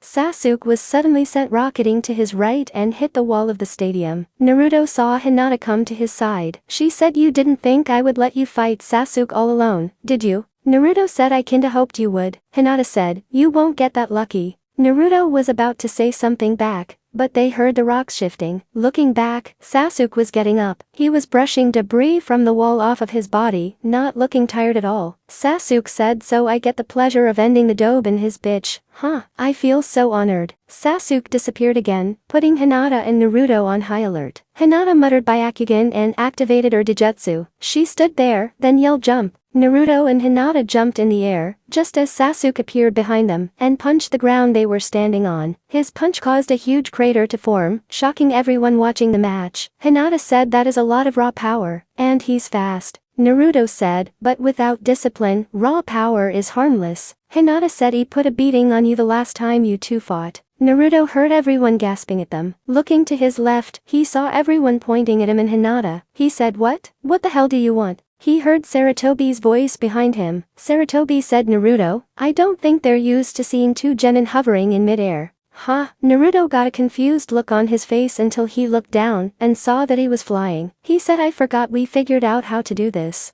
Hinata groaned out loud and said, "Damn it, I feel like a dumbass now." Naruto said, "What's up?" Hinata said, "Why didn't we think of flying as fixing your leg problems earlier?" Naruto got into a thinking pose, then said, "True. It would take all the pressure off of my leg." Hinata said, "But if I remembered earlier, we probably could have beaten Sasuke already." Naruto said, "It doesn't matter. Right now, you remembered and that's what counts. As long as we're up here, Sasuke can't." Naruto's words were cut off by him being tackled out of the sky and crashed into the ground. Hinata's eyes widened. She muttered to herself. He ran up the wall, then kicked off of it at the exact angle to tackle Naruto. That takes some serious leg power. Sasuke slammed Naruto into the ground with a force that could rip through steel. The sound of the impact deafened the cheers of the crowd. Sasuke let loose a primal yell and started punching Naruto in the face. Hinata quickly flew down and started focusing energy into her hands like Naruto did before. She shot off the attack, yelling spirit shot. The black ball of energy sailed forward and detonated against Sasuke's back. Sasuke was blown forward, but he was easily able to recover. By the time he recovered, Naruto was back up, levitating a few inches in the air. Naruto and Hinata both charged Sasuke. Sasuke slipped into a defensive stance, getting ready to attack either one. Both of them threw smoke bombs at Sasuke, decreasing his eyesight. Through the smoke, Sasuke saw Hinata and Naruto charge him. Sasuke started attacking both of them, only for his fists to go through them, and for him to hear a yell of spirit shot 10x. Sasuke was shot from both sides by the attacks, causing the smokescreen around him to increase. Naruto and Hinata both flew into the air above the smokescreen, waiting to see what happened. When the smoke cleared, Sasuke was standing there without a scratch on him yet again, but his aura was weaker. Naruto narrowed his eyes in rage. He took off towards Sasuke, yelling, "Why won't you die?" Naruto charged Sasuke and opened with a fist. His fist went across Sasuke's face, but Sasuke didn't even tilt his head. Naruto's eyes widened at the pain he felt from his fist. That never happened before. I've never felt pain from punching anything. What is happening? Sasuke smirked and kicked Naruto in the chest with all his force, forcing Naruto to drop to his knees. Sasuke used one hand to grab the back of Naruto's head, then smashed his knee into Naruto's head, causing Naruto to rocket to the opposite wall. Sasuke smirked and disappeared, reappearing in Naruto's way. He kicked Naruto farther into the air. Sasuke jumped into the air after him.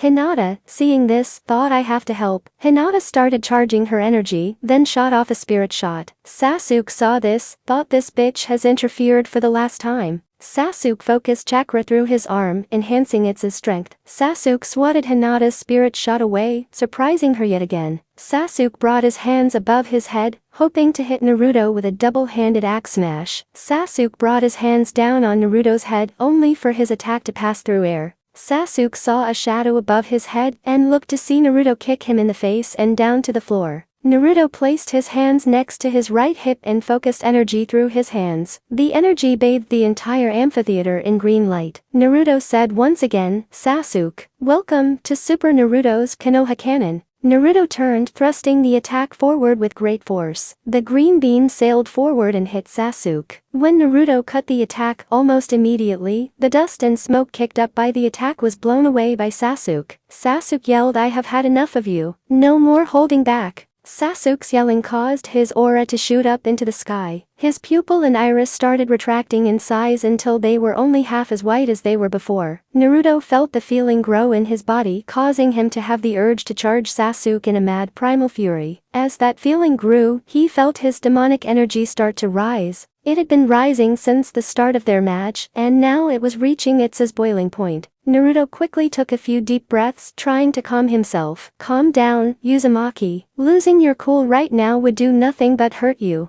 After calming himself, Naruto took off after Sasuke, with Hinata behind him. Naruto engaged Sasuke in a flurry of punches, moving as quick as a blur to most of the audience. Naruto tried to punch Sasuke in the face, but Sasuke grabbed his hand and threw him into the wall. Hinata, seeing a gap in Sasuke's defenses, quickly rushed forward and slammed him in the chest with a gentle fist strike. Sasuke's eyes narrowed, and he looked Hinata right in the eye. He quickly punched her in the stomach, causing her to fall to her knees. He started doing hand seals and yelled out temporary paralysis jutsu. Sasuke's attack connected with Hinata completely, freezing her for 10 seconds. Sasuke started doing a lot of hand seals very quickly, yelling out Chamber of Pain jutsu. Hinata easily fell into Sasuke's illusion. Hinata let loose a yell and dropped to the floor, obviously in pain. Hearing her cry, Naruto quickly unearthed himself from the wall and ran to Hinata. He quickly twisted and kicked Sasuke in the face, knocking him away from Hinata. Naruto said, "Hinata-chan, is there something wrong?" Hinata kept whimpering, not able to form sentences through the pain. Naruto turned to Sasuke and yelled, "What did you do to her?" Sasuke smirked and said, "I put her in a jinjutsu." It works on her nerves. Anything she feels will be multiplied thousands of times over. Everything from the feeling of the ground on her body to the breeze that's blowing right now. She's feeling everything thousands of times more than regular. Even better, the more chakra she uses to try and distort the genjutsu, the stronger it becomes. The only way out of it is if I let her out. Now that bitch will be out of our match. Naruto narrowed his eyes at Sasuke, feeling his rage and anger take over his body. Naruto felt his demonic power rise in his body. This time, Naruto thought, fuck it. My body produces this shit. Now I'll use it. Naruto looked Sasuke dead in the eyes and said, you hurt my Hina-chan. Now you'll pay. Naruto felt for the demonic energy in his body and grasped it. He brought it out, flooding his body with the power. The sudden flooding of demonic energy caused a lot of dust to kick up around Naruto's body. The power was so strong that some of the people in the stands were feeling the effects of it. The chakra put the ninja who fought in the Kyuubi attack on edge. The chakra's demonic essence brought back memories and nightmares they could barely repress. Sarutobi stood up and moved to the edge of the cage booth, wanting to pay attention to what happens next. Shino quickly realized that this match would get ugly. He grabbed Sakura and Kiba and ran. He ordered his bugs back into his body, fearing for their lives. After getting them, he went back to the waiting room. Naruto's aura turned a vibrant orange. His eyes turned a mixture of mostly purple with a little green. Naruto gained a red coating of chakra around his body. The chakra coating formed claws on his nails and feet, and a tail. The crowd, seeing these transformations, were about to start yelling.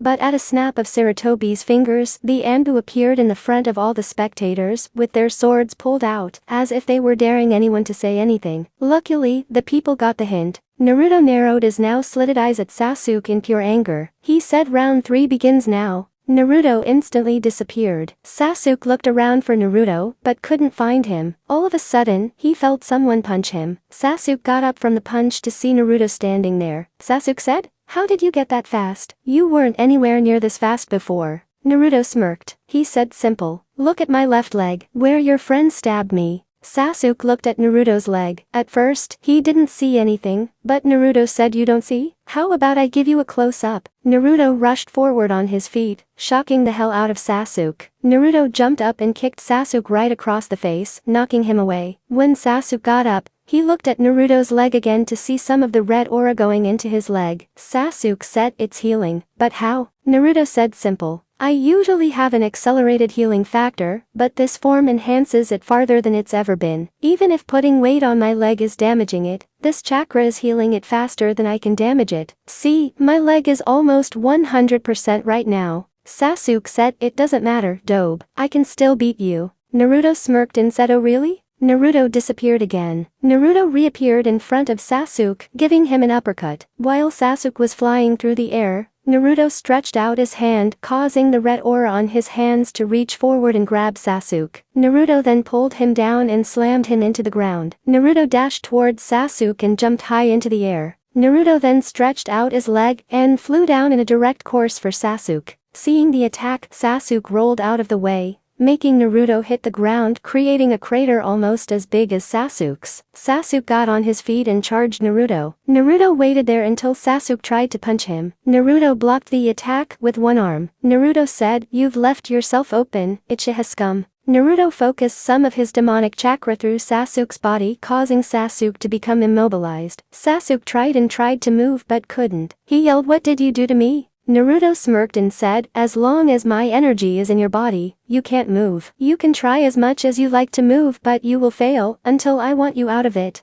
Naruto put his hand 9 inches from Sasuke's body. Naruto focused energy in his palm, creating an attack that gave off a blood-red color. The ball started growing, but Naruto forced it to contract to 3 inches wide. Naruto then started focusing his demonic energy into it, causing the ball to grow to be 6 inches wide. Naruto said, "This is a brand new attack I've made on the fly. I hope you like it, Sasuke." Kyuubi's rage. The attack sailed forward and hit Sasuke point blank. The attack caused a huge smoke screen to kick up, blinding the actions of the fighters to the audience. When the smoke cleared, the audience saw Naruto holding Hinata bridal style in his arms while she was waking up. Sasuke was knocked out cold on the ground with a huge scorch mark on his chest. When Hinata woke up, she said, "What happened?" Naruto said, "Sasuke put you in a genjutsu. It intensified anything you felt 1,000-fold. Hinata said, "Damn it, I should have been able to break that." Naruto put Hinata down and said don't worry about it. Sasuke basically blabbed everything about that genjutsu to me. We'll be ready next time.